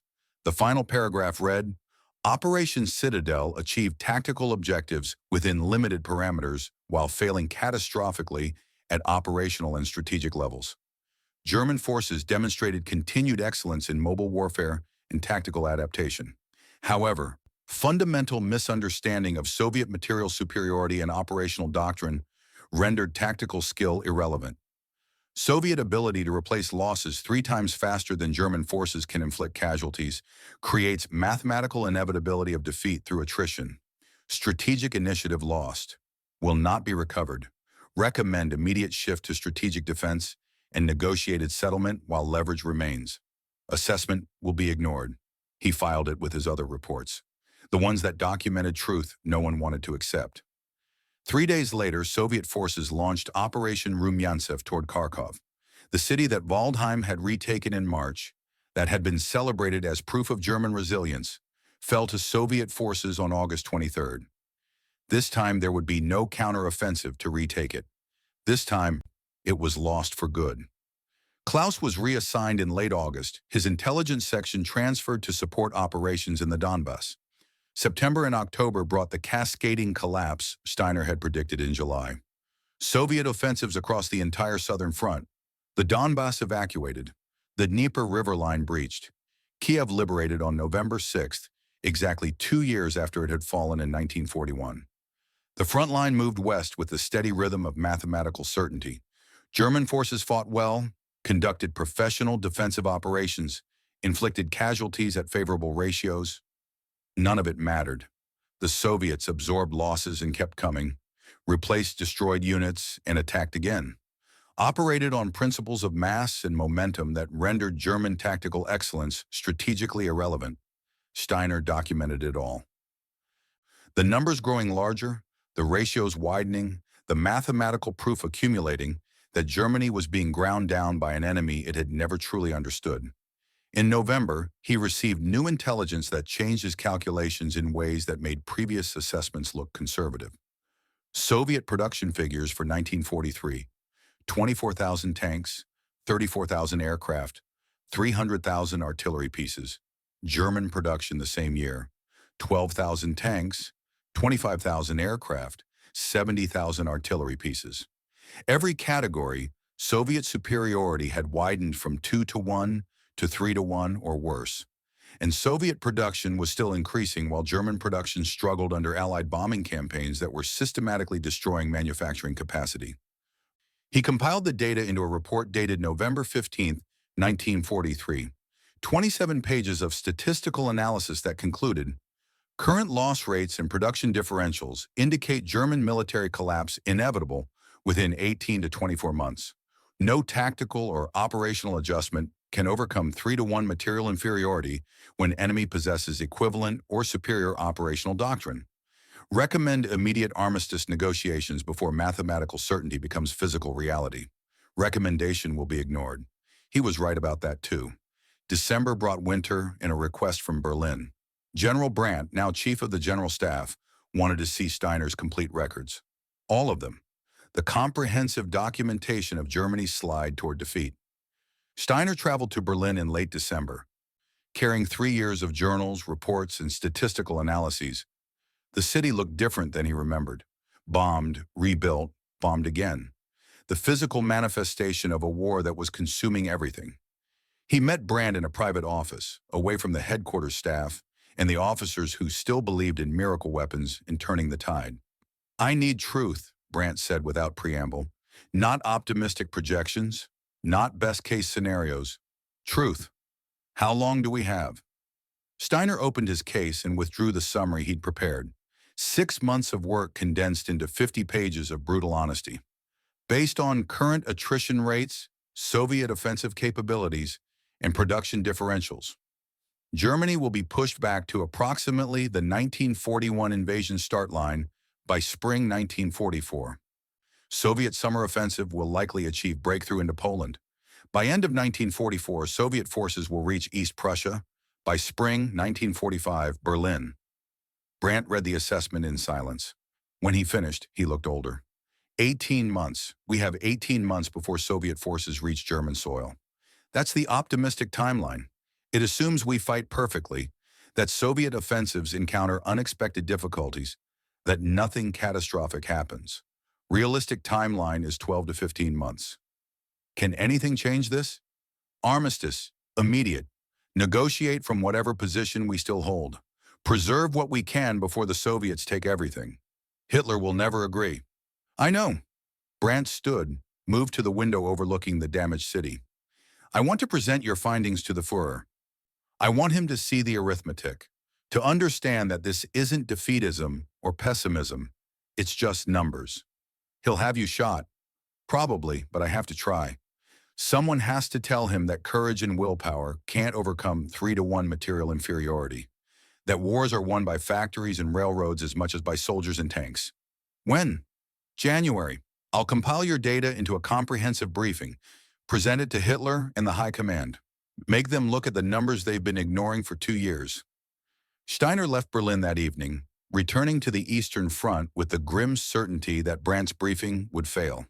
That mathematical truth was no match for ideological certainty, that they would keep fighting until the numbers became physical reality and Soviet armies stood in the streets of Berlin. He was right about that, too. The year 1943 ended with German forces back to approximately their June 1941 positions. 2.5 years of fighting, millions of casualties, and they were back where they'd started, except now defending instead of attacking, retreating instead of advancing, counting days instead of planning victories. On December 31st, Steiner sat in his office and compiled his annual summary, a document no one had requested, but he wrote anyway because someone needed to remember. Year 1943, German forces retreated approximately 800 kilometers. Casualties, 1.2 million. Soviet casualties estimated at 2.8 million. Favorable exchange ratio of 1.2.3 maintained throughout year. Strategically irrelevant as Soviet replacement rate exceeded German casualties by factor of 3 to 1. Eastern Front entered state of permanent retreat. Mathematical projection. War lost by mid-1945. Political reality. War will continue beyond mathematical conclusion until physical collapse. Estimated additional casualties before acceptance of inevitable. 2 to 3 million German military, unknown millions of Soviet military and civilian populations. Arithmetic proved conclusive. Psychology proved determinative. We know we are losing. We will continue fighting. Documentation complete for year 1943. He closed the journal and filed it with the others. 3 years of careful record-keeping. 3 years of bearing witness to a catastrophe everyone could see but few would acknowledge. Somewhere in the winter darkness, Klaus was serving with his unit in the defensive lines. Waldheim was commanding his sector, executing brilliant tactical operations that changed nothing strategically. Brandt was in Berlin, preparing his briefing, readying his argument that arithmetic should overcome ideology. And the war ground on, consuming men and material and futures with the patient efficiency of a machine that operated on principles of production and logistics and replacement rates. The numbers were patient. The numbers were honest. The numbers pointed toward an ending that everyone could calculate but no one in power would accept. Steiner added one more line to his December summary, a personal note that wasn't quite professional but felt necessary. Note to future historians, we knew. All of us knew. The question you will ask is why we kept fighting. The answer is that knowing and being able to act on that knowledge are different things. We were trapped between mathematical certainty and political reality. We chose to document the former while dying for the latter. Remember that when you judge us. We saw the truth clearly.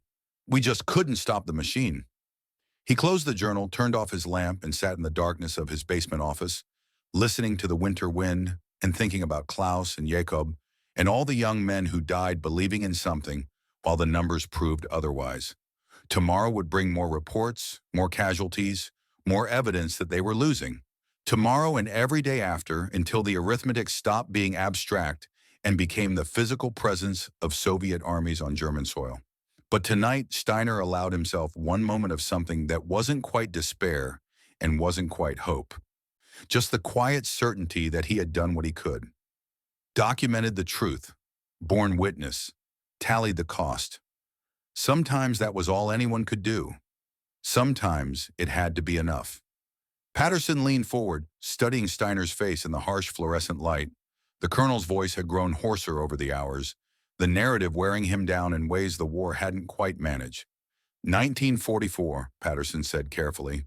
General Brandt's briefing to Hitler. You mentioned it failed. What happened? And when did the mathematics you'd been projecting start to accelerate? Steiner's hands tightened on the table edge, the only visible sign of tension.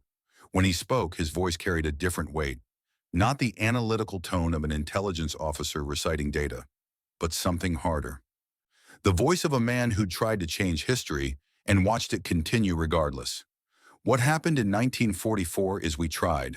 Brandt tried. Waldheim tried. I tried. We failed. He pulled out a thicker journal, the cover more worn than the others. And Klaus learned what it costs when you try to stop a machine and the machine doesn't stop. January 1944 brought rain to Ukraine and mathematical certainty to German planning rooms.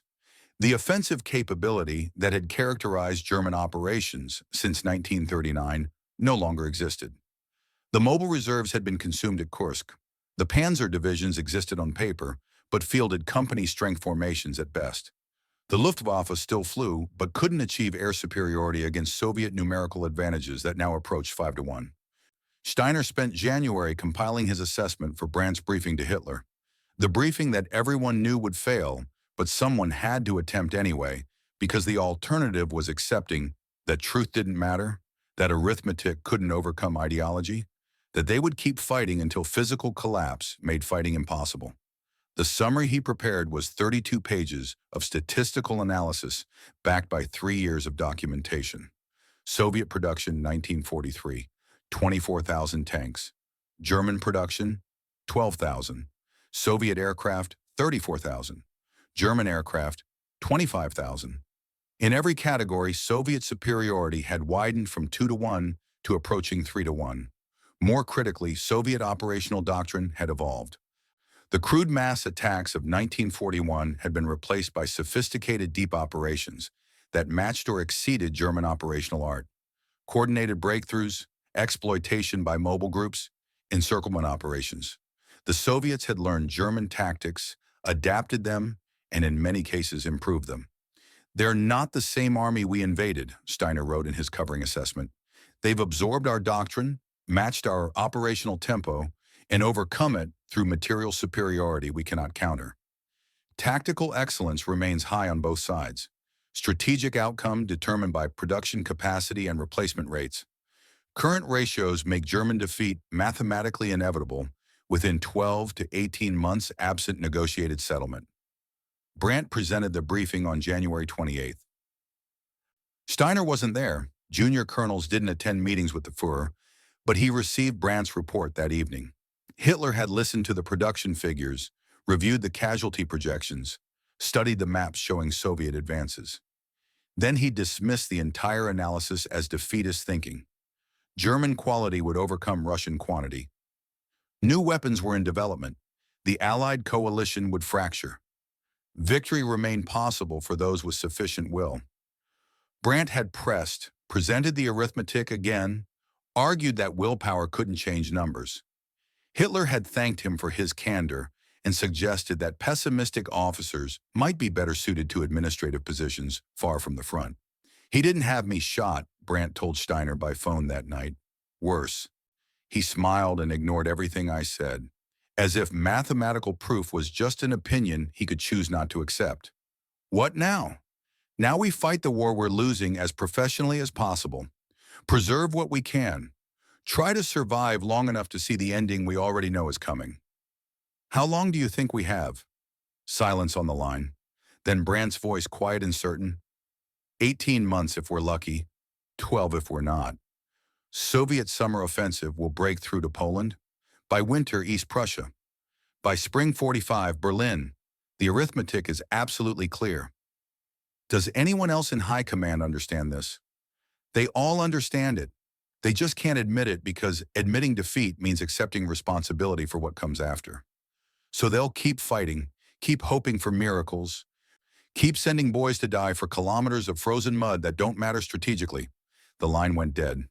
Steiner sat in his office, surrounded by 3 years of documentation that proved everything Brandt had just said.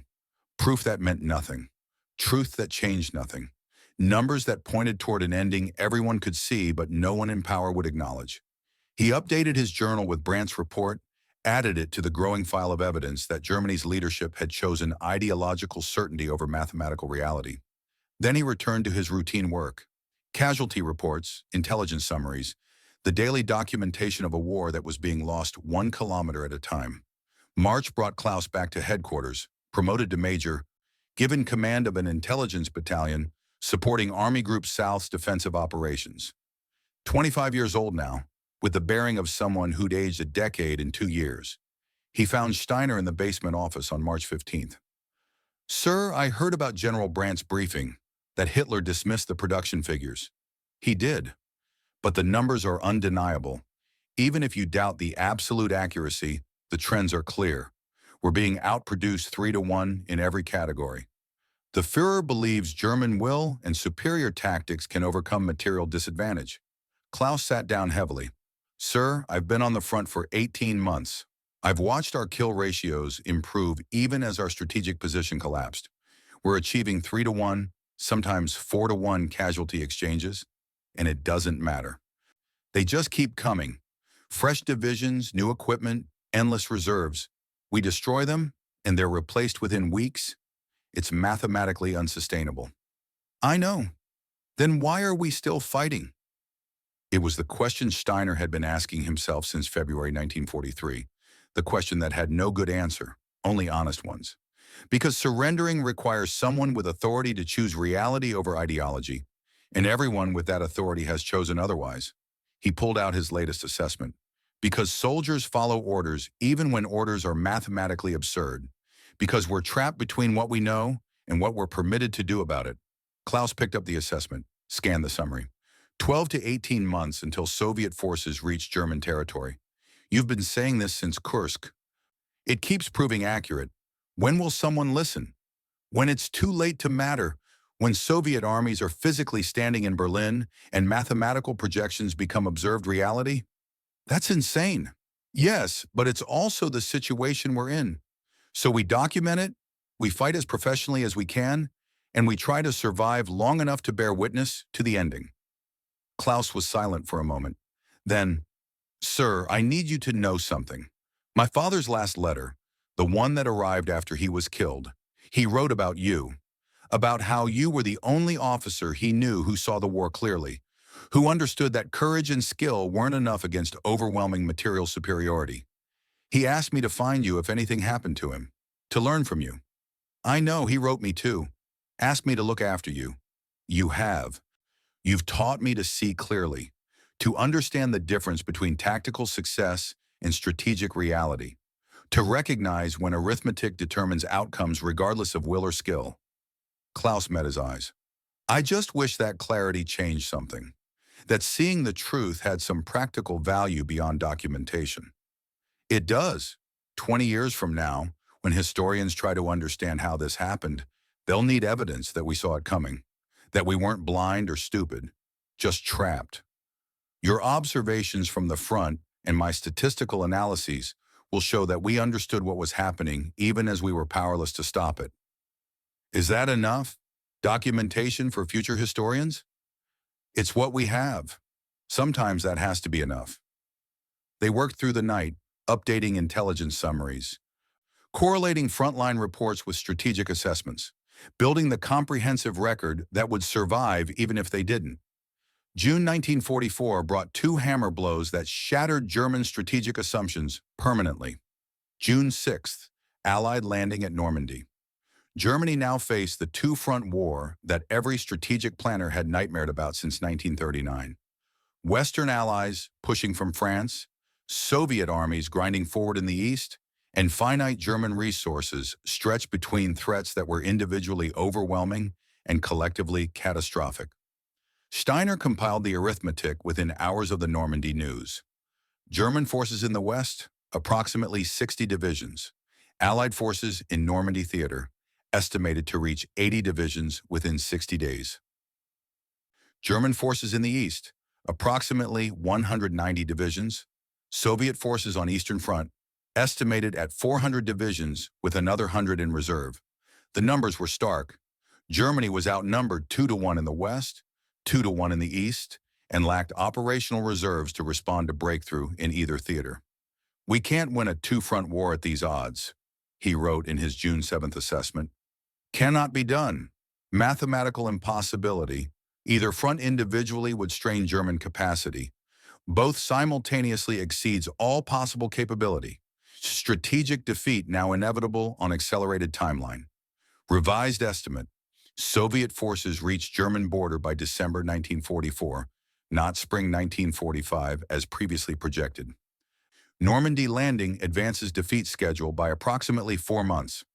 The second blow came June 22nd, Operation Bagration, the Soviet summer offensive that Steiner had been predicting since April.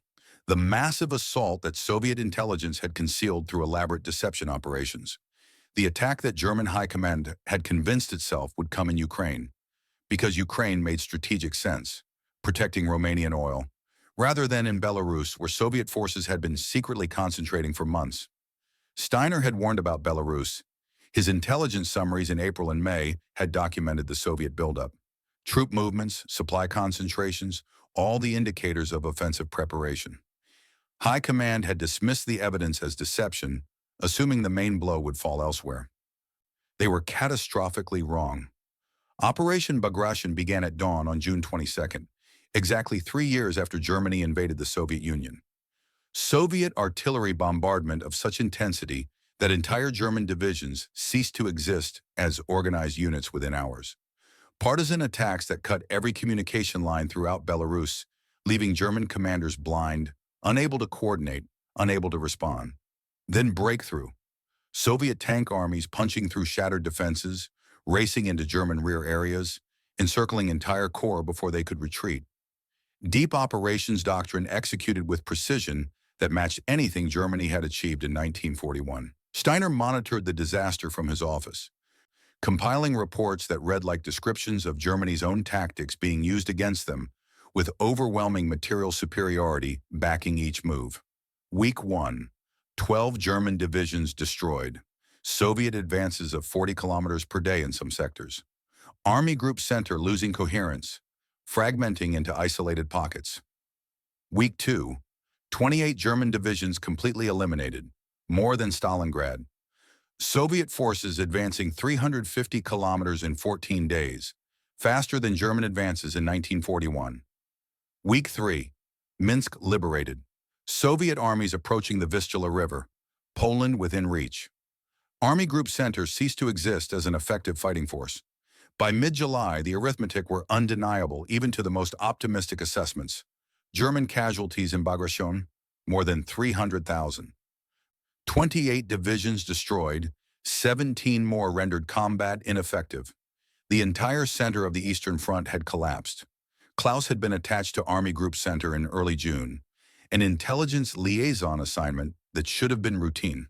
He survived Bagration through luck and the kind of tactical skill that kept soldiers alive in catastrophe. Made it back to friendly lines on July 5th after 9 days behind Soviet lines. Radio dead. Maps obsolete.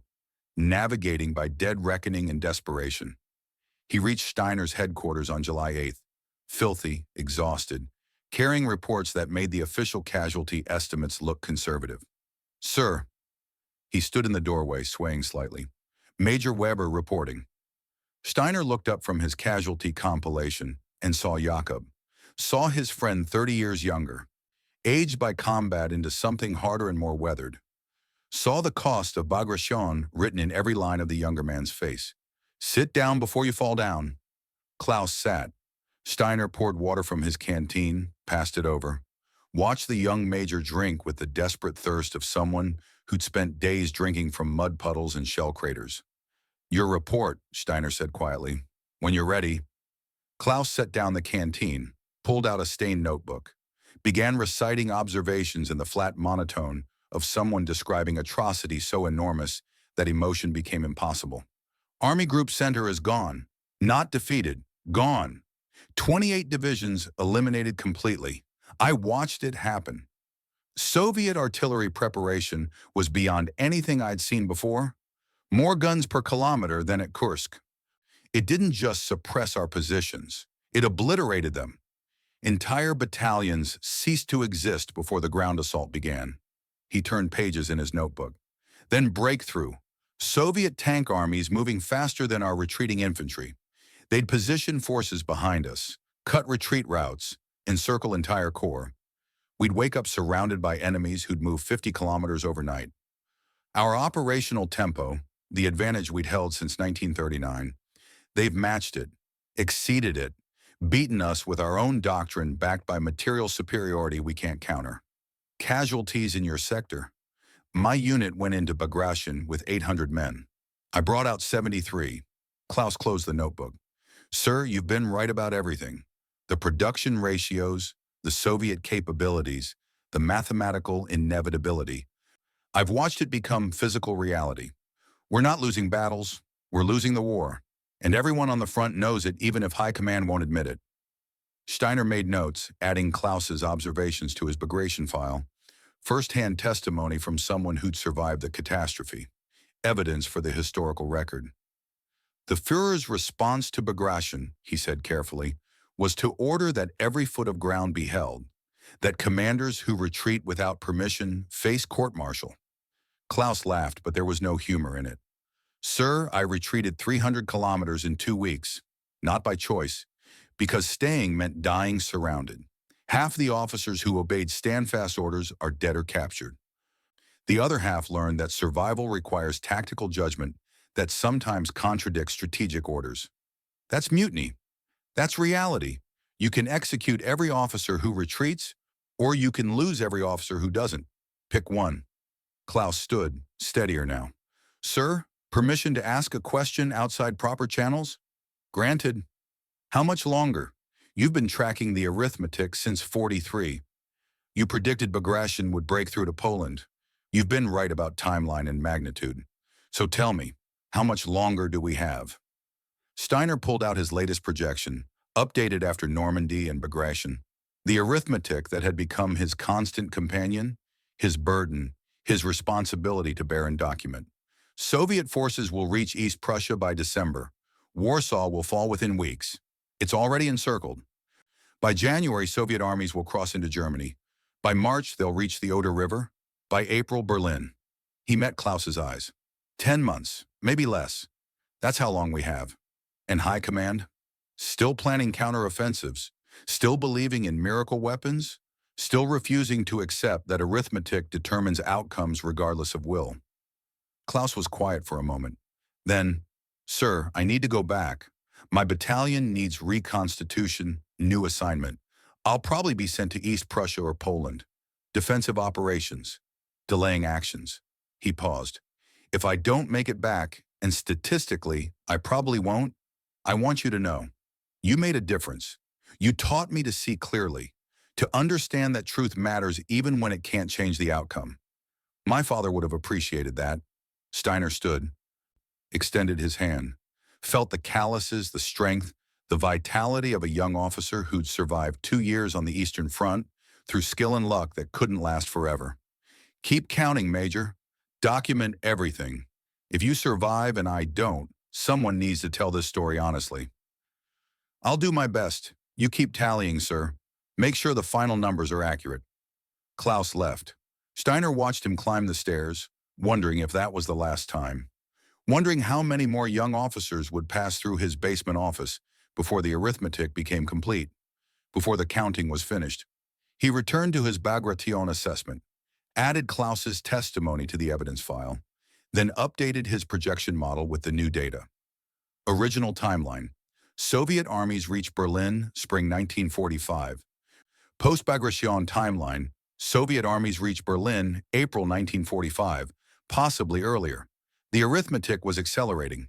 Each German defeat shortened the timeline, brought the ending closer, not because Soviet operational skill was improving, though it was, but because German capacity to resist was eroding faster than replacement rates could restore. August brought Romania's surrender and switch to the Allied side. The Ploesti oil fields, source of 60% of German petroleum, lost overnight. Without fuel, panzer divisions became static defense positions. Without fuel, the Luftwaffe flew reduced sortie rates. Without fuel, the mobile warfare that had characterized German operations became impossible. Steiner updated his assessment. Loss of Romanian oil reduces German operational mobility by estimated 60%. Strategic reserve of mechanized forces rendered largely immobile. Defensive operations will increasingly depend on static defense and limited local counterattacks. Soviet operational advantage, already overwhelming due to material superiority, now compounded by German mobility deficit. Revised timeline. Oder River reached by February 1945, not March as previously projected. The arithmetic kept accelerating. Each loss compounded previous losses. Each defeat made the next defeat more likely, faster, more complete. September and October passed in cascading retreat. Poland, the country Germany had invaded in 1939 to start this war, was being overrun by Soviet forces that advanced with a speed that made German 1939 operations look pedestrian. The Vistula River, Warsaw, Krakow, names from the beginning of the war now appearing in casualty reports that documented the ending. Steiner worked 20-hour days compiling reports that nobody read, documentation that nobody acted on, evidence that would matter only after everything was over, and historians tried to understand how a nation fought to total destruction rather than accept mathematical reality. December brought news that changed his timeline again. The Vistula-Oder offensive was being prepared. Soviet intelligence indicated the attack would come in January, not spring, as German planning assumed. Another massive operation, this one aimed directly at Germany itself. Steiner calculated probable timelines based on Soviet operational patterns from Bagration. If they achieved similar penetration rates, and there was no reason to think they wouldn't, Soviet forces would reach the Oder River by early February, within 50 miles of Berlin. He compiled the projection on December 20th, 1944. 23 pages of analysis that concluded, Soviet offensive, January 1945, will penetrate to Oder River within 3 weeks. German defensive capability insufficient to prevent breakthrough. Estimated timeline to Berlin, April 1945. Total German collapse by May. These projections assume continued resistance at current effectiveness levels. Projections may prove optimistic. The last sentence was as close as Steiner came to acknowledging what everyone on the Eastern Front understood, but few would speak aloud. German defensive effectiveness was declining. While units were increasingly composed of teenagers and old men with minimal training. Equipment was becoming scarce. Ammunition, fuel, even basic supplies were growing difficult to obtain. The entire system was fraying, but they kept fighting, kept following orders, kept dying for objectives that had no strategic value because stopping required admitting defeat, and no one with authority would permit that admission. November brought another meeting, this one that Steiner had not anticipated. Brandt requested his presence in a location outside normal channels. A farmhouse 30 kilometers from headquarters, isolated, no staff, no aides, no witnesses. When Steiner arrived on the evening of December 1st, he found not just Brandt but Waldheim as well, and Klaus, who'd been recalled from the front for reasons that hadn't been explained. 4 men around a table in a room lit by kerosene lamps, the kind of meeting that didn't exist in official records. Brandt spoke first, his voice low but steady. July 20th plot failed, 5,000 officers executed, but that doesn't mean we stop trying to end this. Waldheim looked older than his 58 years, the weight of 2 years of defensive operations etched into his face. You're proposing what exactly? Coup. Remove Hitler. Negotiate immediate armistice with Western allies. Surrender before Soviet armies reach German soil. That's treason. That's arithmetic. We've lost. Continuing to fight costs 10,000 German lives per day. For what? To delay the inevitable by weeks? Steiner had brought his latest projection. Spread it on the table. If we surrender now, December 1st, Soviet forces halt at current positions, approximately 200 kilometers from German border. If we continue fighting, Soviet armies reach Berlin by April. Additional casualties before surrender. Estimated 500,000 German military, unknown millions of Soviet and civilian. Klaus studied the projection, his young face grave with understanding beyond his years. Sir, the Gestapo has informants everywhere. This conversation alone is death sentence if reported. I know, but someone has to try. Brandt looked at each of them. Waldheim, you have field command. Steiner, you have documentation proving the war is lost. Klaus, you represent the next generation, the officers who will survive to rebuild. Together we approach the Western allies, present our evidence, negotiate terms. Silence. The weight of what was being proposed settling on them like snow that would eventually bury everything. Waldheim spoke slowly, each word measured. I've obeyed orders for 30 years, sworn oaths. Even when orders were strategically insane, I followed them because that's what soldiers do. And those orders have killed 4 million Germans for a war the arithmetic proves we lost 2 years ago. I know. Waldheim's voice broke slightly. I've known since Kursk, maybe earlier, but knowing and acting are different things. Steiner felt the moment crystallizing, the choice between documentation and action, between bearing witness and trying to change the outcome. He'd spent 2 years tallying bodies. Now someone was asking him to try preventing more bodies from needing to be counted. I'm in, he said quietly. I've documented the truth. Time to act on it. Klaus nodded. My father would want this. So would everyone in my battalion who doesn't need to die for a mathematically decided outcome. I'm in. Waldheim sat for a long time, hands folded on the table, staring at Steiner's projections as if the numbers might change if he looked hard enough. Finally, yes. God help us. Yes. Not because I want to betray my oath, but because keeping my oath means watching Germany destroyed completely. Sometimes oath must yield to reality. Brandt pulled out papers, plans that had clearly been prepared in advance. Allied contact protocols. We approach the Americans first, present Steiner's documentation, offer immediate surrender of Western Front while negotiating Soviet terms. If we move fast, the door burst open. Gestapo, 6 men with weapons drawn, moving with the practiced efficiency of a unit that had done this many times before. The room froze. The moment between before and after, between conspiracy and consequence, suspended in the lamplight like insects in amber. The lead agent spoke calmly, almost conversationally. "Gentlemen, you're under arrest for treason, conspiracy against the Reich, and defeatist activity." Someone had informed. Someone always informed. Brandt stood slowly, hands visible, maintaining the dignity of a general even in the moment of his own destruction. "On whose authority?" "Reich Main Security Office. You'll be taken to Berlin for interrogation." They were separated immediately. Steiner watched Brandt and Waldheim led away. Watched Klaus push toward a different vehicle. Didn't see any of them again. 3 days later, official notification. General Brandt executed for treason. Field Marshal von Waldheim died during interrogation. The official report said heart attack. Steiner learned later it was poison. Waldheim had carried a capsule for exactly this scenario. Chose suicide over what interrogation would extract. Klaus survived. Junior officer following orders, hadn't actually committed actionable offense beyond being present. Reassigned to frontline unit, watched carefully but alive. Steiner survived. Intelligence officer with valuable documentation the regime still needed. Arrested, interrogated for 2 days, released with warning. His coup attempt noted, filed, held over him as leverage for compliance. The conspiracy had lasted 8 days from conception to collapse. Changed nothing. Cost 2 lives. Proved only that knowing truth and having power to act on truth remain different things. Steiner returned to his office in late December, added Brandt and Waldheim to his ledger.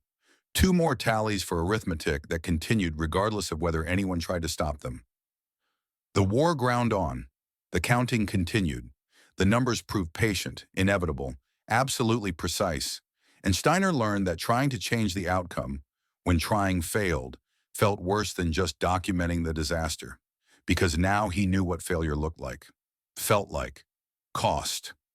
Now he understood why he'd been counting instead of acting, because counting couldn't fail, documentation couldn't be executed for treason, bearing witness was safe, but Klaus had survived. That was something. Jakob Weber's son lived another 4 months because the coup failed, and he was judged too junior to execute. 4 months. 120 days, before Seelow Heights and arithmetic and the final radio transmission. Small victories in a war where victory was mathematically impossible. But Steiner tallied them anyway, because counting was all he knew how to do, even after he'd tried to do more and failed, especially after. Patterson sat forward in his chair, the evening shadows deepening around them. Someone had turned on more lights, but the interrogation room still felt dim, as if the weight of Steiner's story was absorbing the illumination. "The coup," Patterson said carefully. "December 1944. You tried to stop it. You failed.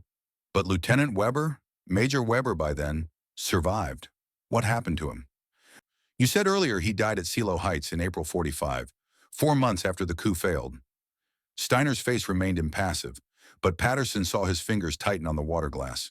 When he spoke, his voice carried the flat tone of a man reciting facts to avoid feeling them. "What happened to Klaus is what happened to everyone who fought past the point where arithmetic said we'd already lost. The numbers caught up with him. That's what numbers do. They're patient, but they always collect their due." He opened his final journal, 1945, written in stark black ink. "This is what it looks like when mathematical projections become physical reality, when counting stops being abstract and becomes personal." January 12, 1945. The Vistula Oder offensive began exactly as Steiner had projected. 2.2 million Soviet troops, 6,000 tanks, 41,000 artillery pieces. Numbers so large they stopped being numbers and became physical force, weight and mass and momentum that simply overwhelmed whatever stood in its path. German defenses collapsed within 72 hours. Soviet tank armies advanced 30 miles per day through the Polish winter, faster than German forces could retreat, certainly faster than they could establish new defensive lines. Poland crossed in 3 weeks. The Oder reached by early February. Steiner documented it all from his office, now relocated to facilities closer to Berlin as headquarters retreated ahead of Soviet advances. Casualty reports, unit identifications, the comprehensive accounting of an army that was dissolving under pressure it could no longer withstand. By February 15th, Soviet forces were 50 miles from Berlin, the capital of the Reich, the heart of the empire that had invaded the Soviet Union, believing it would collapse in weeks, now within reach of the armies Germany had so catastrophically underestimated. The arithmetic was nearly complete, the counting almost finished. February brought Klaus back one final time. Promoted to lieutenant colonel, commanding a Kampfgruppe, battle group, cobbled together from remnants of destroyed units. Old men, teenage boys, officers without divisions, divisions without equipment, the wreckage of an army still fighting because no one had given them permission to stop. He found Steiner in the new headquarters outside Berlin on February 28th.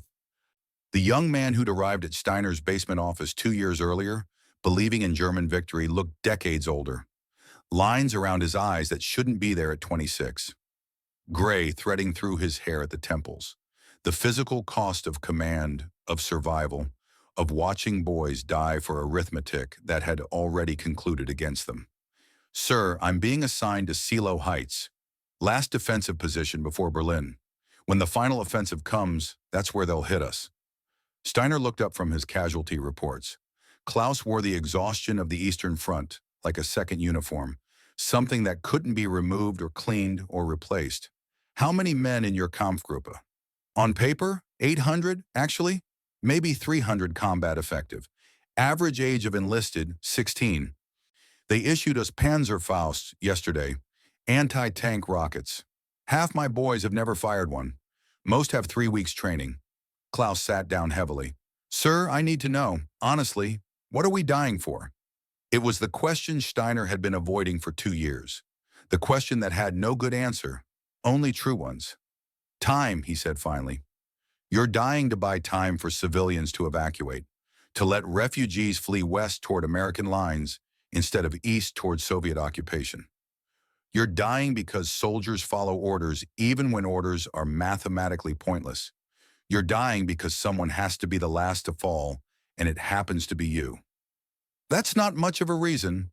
No, it's not, but it's honest. Steiner pulled out his latest assessment. Final Soviet offensive will come within 2 weeks, maybe sooner. They're consolidating forces along the Oder, preparing for the final push. When it comes, you'll face overwhelming odds. 3-to-1 numerical superiority minimum, probably worse. Unlimited artillery support, air superiority, operational doctrine refined through 4 years of combat. You can't stop them, Klaus. No one can. The arithmetic doesn't permit it. Then why fight? Because the boys in your unit deserve a commander who doesn't quit. Because giving up means dying without purpose. Because maybe, just maybe, fighting well gives some of them a chance to survive. He paused. And because someone needs to be the last witness. Someone needs to see it through to the ending. Document what it looks like when arithmetic becomes physical reality. Klaus nodded slowly, accepting what couldn't be changed. You're right. As always. He stood. Sir, if this is the last time, and it probably is, I want you to know. My father was right about you. You're the only officer I've met who saw this war clearly from the beginning, who understood that courage and skill weren't enough against material superiority, who documented the truth even when truth couldn't change anything. Your father was a better man than I am. He would have found a way to make it matter. He would have done exactly what you did, counted accurately, bore witness, made sure someone remembered. Klaus extended his hand. Keep counting, sir. Make sure the final numbers are right. Someone needs to know the real cost. They shook hands. Steiner felt the strength in the younger man's grip, the vitality that was about to be spent buying time measured in hours or days. Stay alive if you can.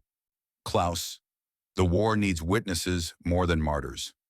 I'll try, but sir, if I don't make it, tell my mother I understood, that I knew what we were fighting for, That it mattered even if it didn't change the outcome.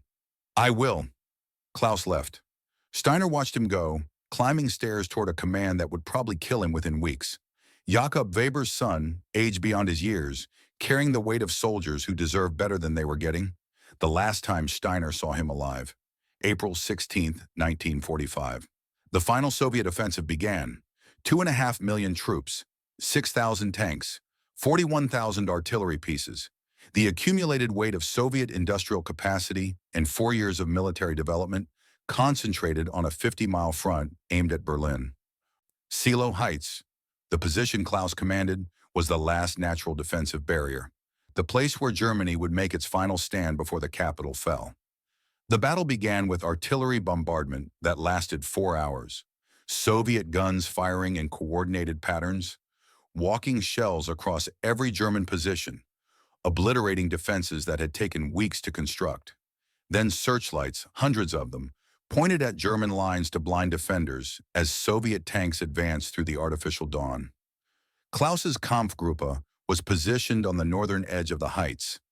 300 boys with 3 weeks training and insufficient ammunition facing Soviet Guards armies that had fought from Stalingrad to Berlin. The battle lasted 3 days.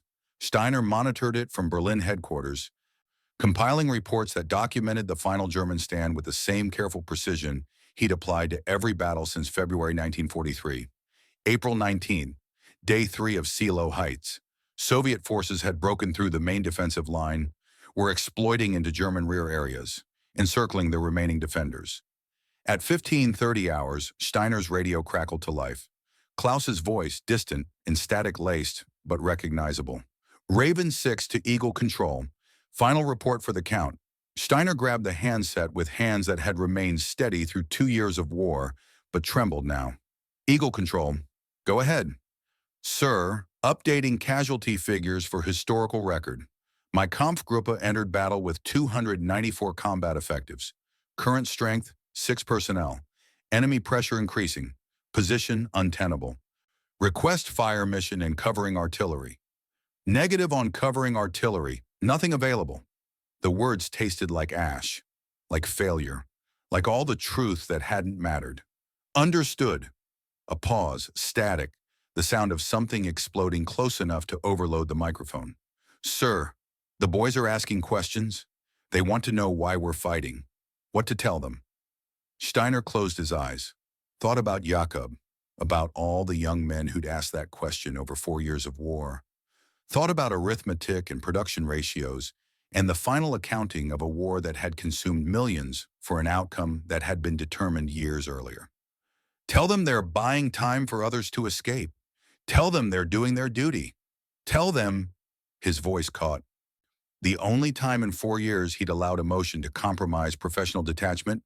Tell them I'm sorry, that we failed them, that we saw this coming and couldn't stop it. Klaus's voice came back steady, calm, accepting. The voice of a soldier who'd made peace with what was coming. That's not on you, sir. You warned everyone. You told the truth. That's all anyone could do. Another pause, longer this time. Gunfire in the background, close and getting closer. Sir, my father, he'd be proud I found you, that you taught me to see clearly, to understand what was real. Klaus, evacuate if you can. The war is over. No point dying now. Can't, sir. Boys here deserve a commander who doesn't quit. Besides, the sound of something massive hitting close by, the radio distorting with the pressure wave. Too late for running. Sir, final tally for your records. Kampfgruppe strength, 6 down to 3 now. Average age 15 years. Orders, hold position. Reality, position falling. Final assessment, arithmetic proved conclusive. Klaus, sir, they're coming. Final count, 3 boys. 3 boys between the Soviet army and Berlin.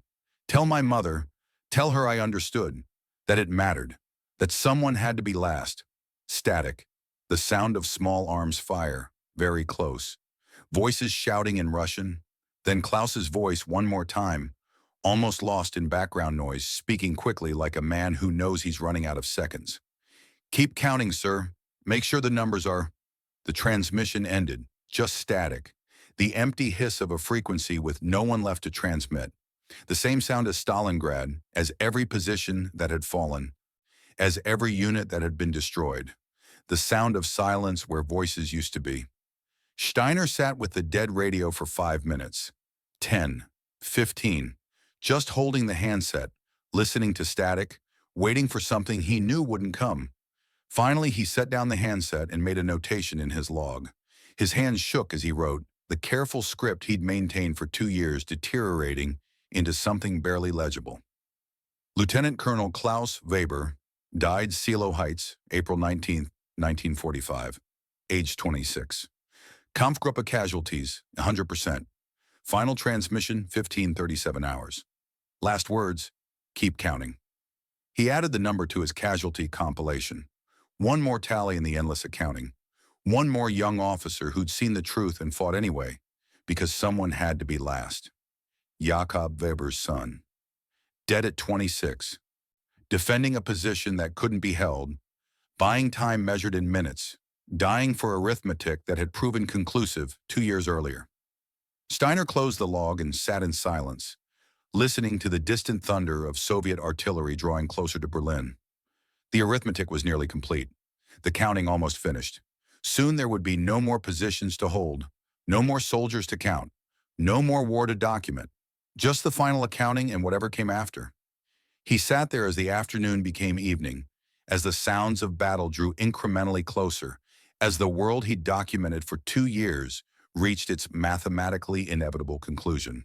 And for the first time since February 8, 1943, Colonel Heinrich Steiner, who'd counted 4 million casualties with methodical precision, who'd documented every defeat with professional detachment, who'd borne witness to catastrophe without permitting emotion to compromise accuracy, allowed himself to feel the weight of what he'd been tallying.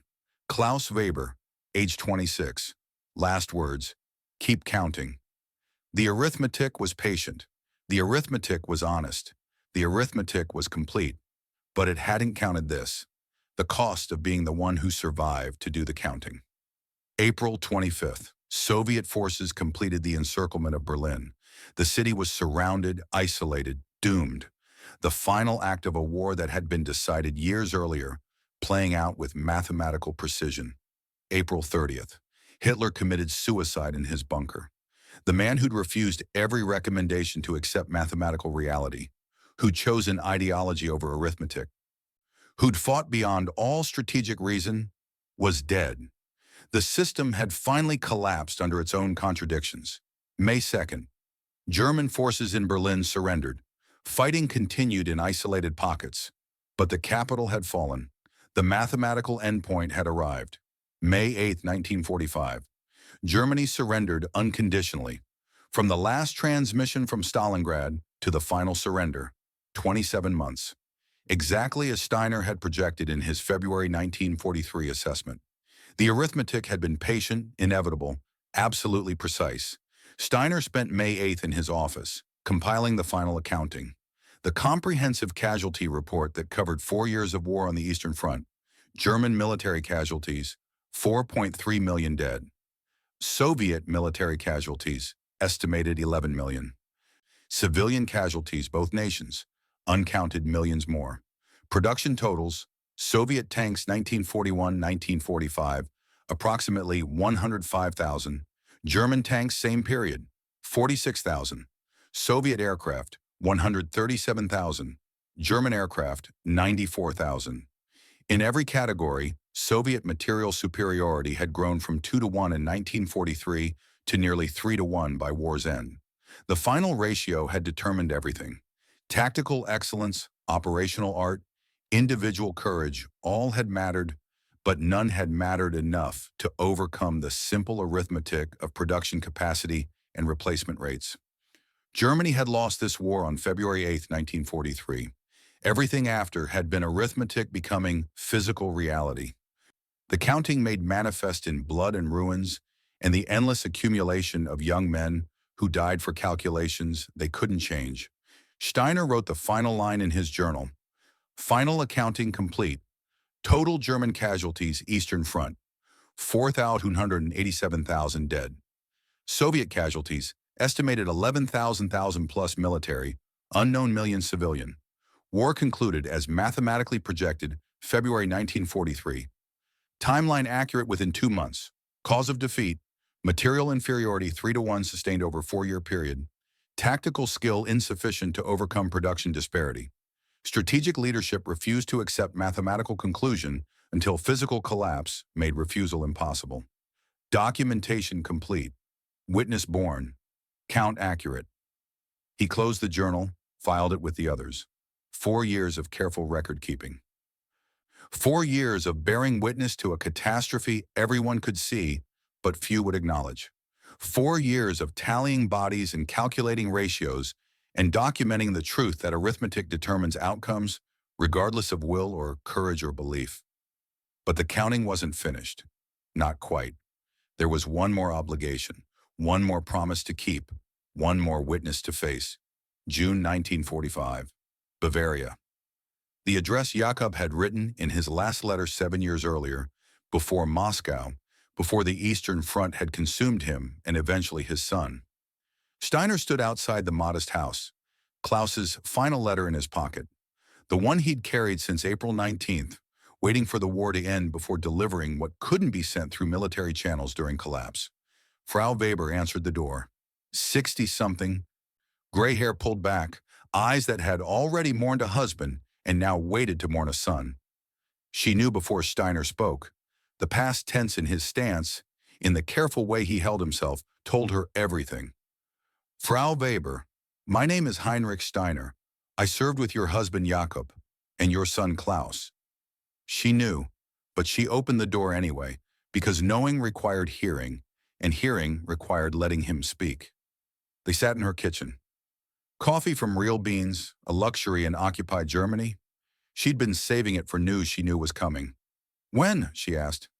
April 19th, Seelow Heights, the last defensive position before Berlin. Did he suffer? Steiner thought about Klaus's final transmission, the calmness in his voice despite the chaos around him, the acceptance, the clarity even in the moment of his own death. No, he understood what he was fighting for, that it mattered even when it couldn't change the outcome. He asked me to tell you he understood. Understood what? That seeing the truth clearly, knowing the war was lost, didn't make fighting meaningless. It made it honest. That he died with his eyes open, not deluded. That someone had to be last and he accepted that it was him.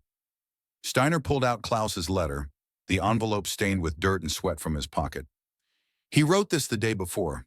Asked me to deliver it if he didn't make it back. Frau Weber took the letter with steady hands. Read it in silence while Steiner looked out the window at a Germany that was broken but surviving, occupied but still existing, defeated but somehow still breathing. When she finished, she folded it carefully along the creases Klaus had made. His father wrote me something similar, the week before he died, about how you were the only officer who saw the war honestly, who didn't lie about what was coming. She met Steiner's eyes and he saw in them the terrible weight of maternal arithmetic. 2 Webers lost, 0 returned. Did you lie to my son? Never. Good. Jakob would have wanted that. Truth, even when it hurt, especially when it hurt. She stood, moved to the mantel, picked up a photograph. Jakob in uniform, 1918. Young, hopeful, believing the Great War was the last war, the war to end all wars. They called it the war to end all wars, she said, her voice steady but hollow. 30 years later, my husband and son are both dead in wars that never ended anything, just continued. She set down the photo with careful precision. Tell me, Colonel, what did they die for? It was the question Steiner had been asking himself for 2 years, the question Klaus had asked on the radio before the transmission ended, the question that had no good answer because the arithmetic didn't care about meaning or purpose, or the need for grieving mothers to find sense in senseless loss. They died because arithmetic determines outcomes and leaders refused to accept numbers. They died because Germany fought beyond strategic reason, beyond mathematical possibility, beyond the point where surrender would have saved millions. They died because seeing truth and having power to act on truth are different things. He paused, choosing his next words with the care of a man who understood their weight. Jakob and Klaus both saw clearly. That didn't save them, but it meant they died honest. not deluded, not believing in lies.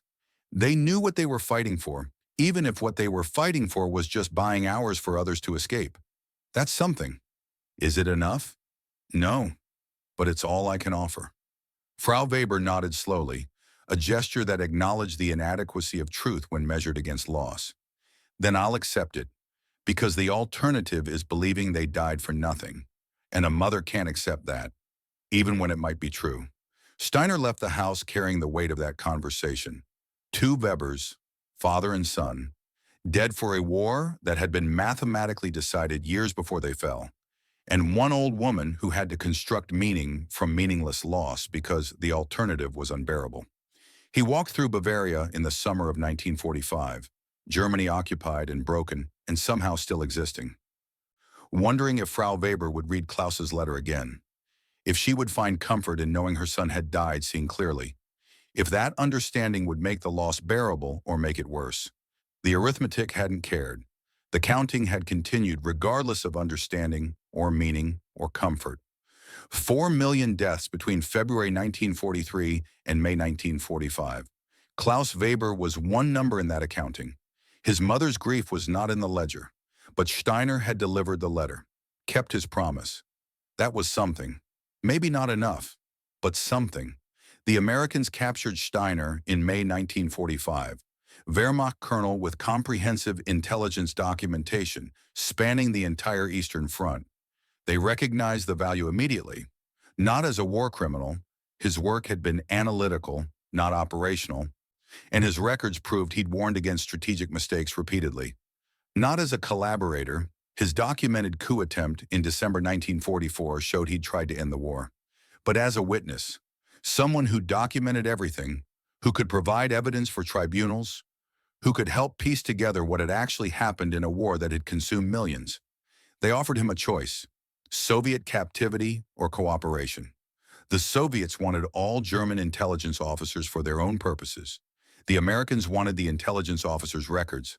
Steiner chose survival, chose to finish the counting he'd started, chose to make sure Klaus's last words, "Keep counting, make sure the numbers are right," meant something. 7 years of providing testimony, answering questions, watching his journals become evidence in tribunals and strategic assessments. 7 years of watching the war he'd documented become the history he'd predicted it would become. 7 years of living while Klaus and Jakob and 4 million others hadn't. By 1952, most interrogations were complete, most trials finished, most immediate questions answered. But the U.S. Army Historical Division kept interviewing, kept collecting, kept building the comprehensive record that would explain how Germany lost a war it had once seemed destined to win. Which brought Major Patterson to that interrogation room on a September afternoon, 7 years after the surrender, looking for someone who'd counted accurately and could explain why counting hadn't mattered. Patterson set down his pen. 9 hours had passed. The tape reels had been changed 3 times. The story was complete, from February 1943 to May 1945, from first recognition to final accounting. "Colonel Steiner," Patterson said quietly, "one final question. After everything, after documenting it all, after trying to stop it and failing, after watching Klaus die and delivering that letter to his mother, how do you live with it? How do you carry that weight?" Steiner looked at his hands on the table. Hands that had written 4 years of casualty reports. Hands that had held Klaus's last letter. Hands that had documented 4 million deaths with methodical precision. You learn that doing what you can is enough. Even when what you can do is just bearing witness. Even when truth doesn't change outcomes. He looked up, meeting Patterson's eyes. You count, you document, you remember. You carry the weight of the dead not because it helps them, but because someone has to. Because Klaus Weber and Jakob Weber and 4 million others deserve to be remembered accurately. Not as propaganda heroes or noble sacrifices, as young men who died for a war that was mathematically lost before they fell. He stood slowly, gathering his journals. 4 years of documentation, 4 years of truth that hadn't changed anything except the historical record. Every number in those journals was someone's son, someone's father, someone's Klaus. I knew the final count in February 1943. I just couldn't stop it. So I counted them instead, made sure each one was recorded. That's how you live with it. You witness, you document, you remember, and you hope that someday someone learns something from the truth you preserved. Patterson stood, extending his hand across the table. Thank you, Colonel, for your honesty, for your records, for bearing witness when no one else would. They shook hands. Steiner picked up his satchel, the leather worn smooth by years of carrying truth no one wanted to hear. He walked to the door, paused, looked back at the tape reel still slowly turning, capturing everything.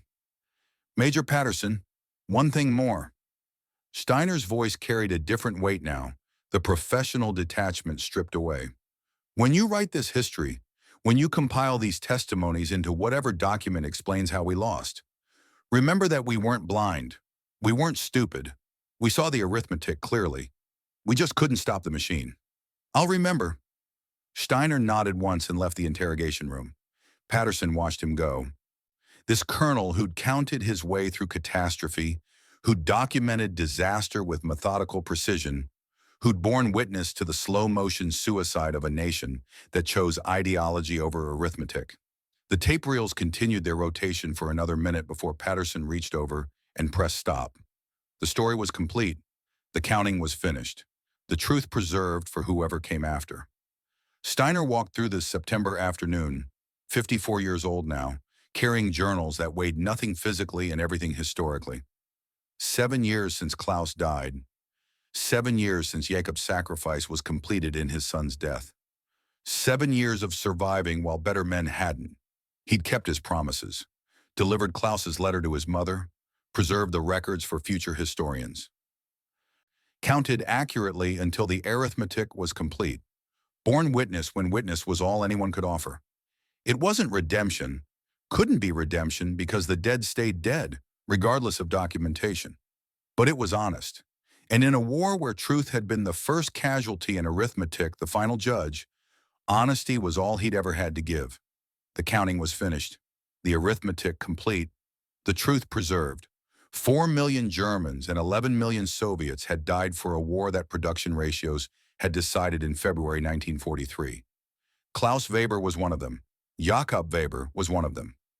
Every number in Steiner's ledger had been someone's son, someone's father, someone's Klaus. He'd counted them all, made sure each one was recorded, bore witness to arithmetic becoming reality. That was his war, not the fighting, but the counting, not the dying, but the documenting. It had to be enough, because it was all that remained. The autumn wind carried the scent of rebuilding, of a Germany that was learning to live with its history, with its choices, with the mathematical consequences of fighting beyond the point where numbers said to stop. Somewhere in that wind, Klaus Weber was 26 forever, asking questions about why they were fighting, dying before anyone could give him an answer that made the arithmetic matter less. Somewhere, Jakob Weber was proud that his son had learned to see clearly, even though clarity hadn't saved him. Somewhere, 4 million others were numbers in Steiner's journals, tallies in his careful accounting, evidence that wars are won by those who can produce tanks faster than the enemy can destroy them. The arithmetic had been conclusive. The counting was finished. The truth preserved. It wasn't much, but it was honest. And sometimes Steiner had learned over 4 years of war and 7 years of peace, honesty was all anyone could offer. Sometimes it had to be enough, because nothing else remained.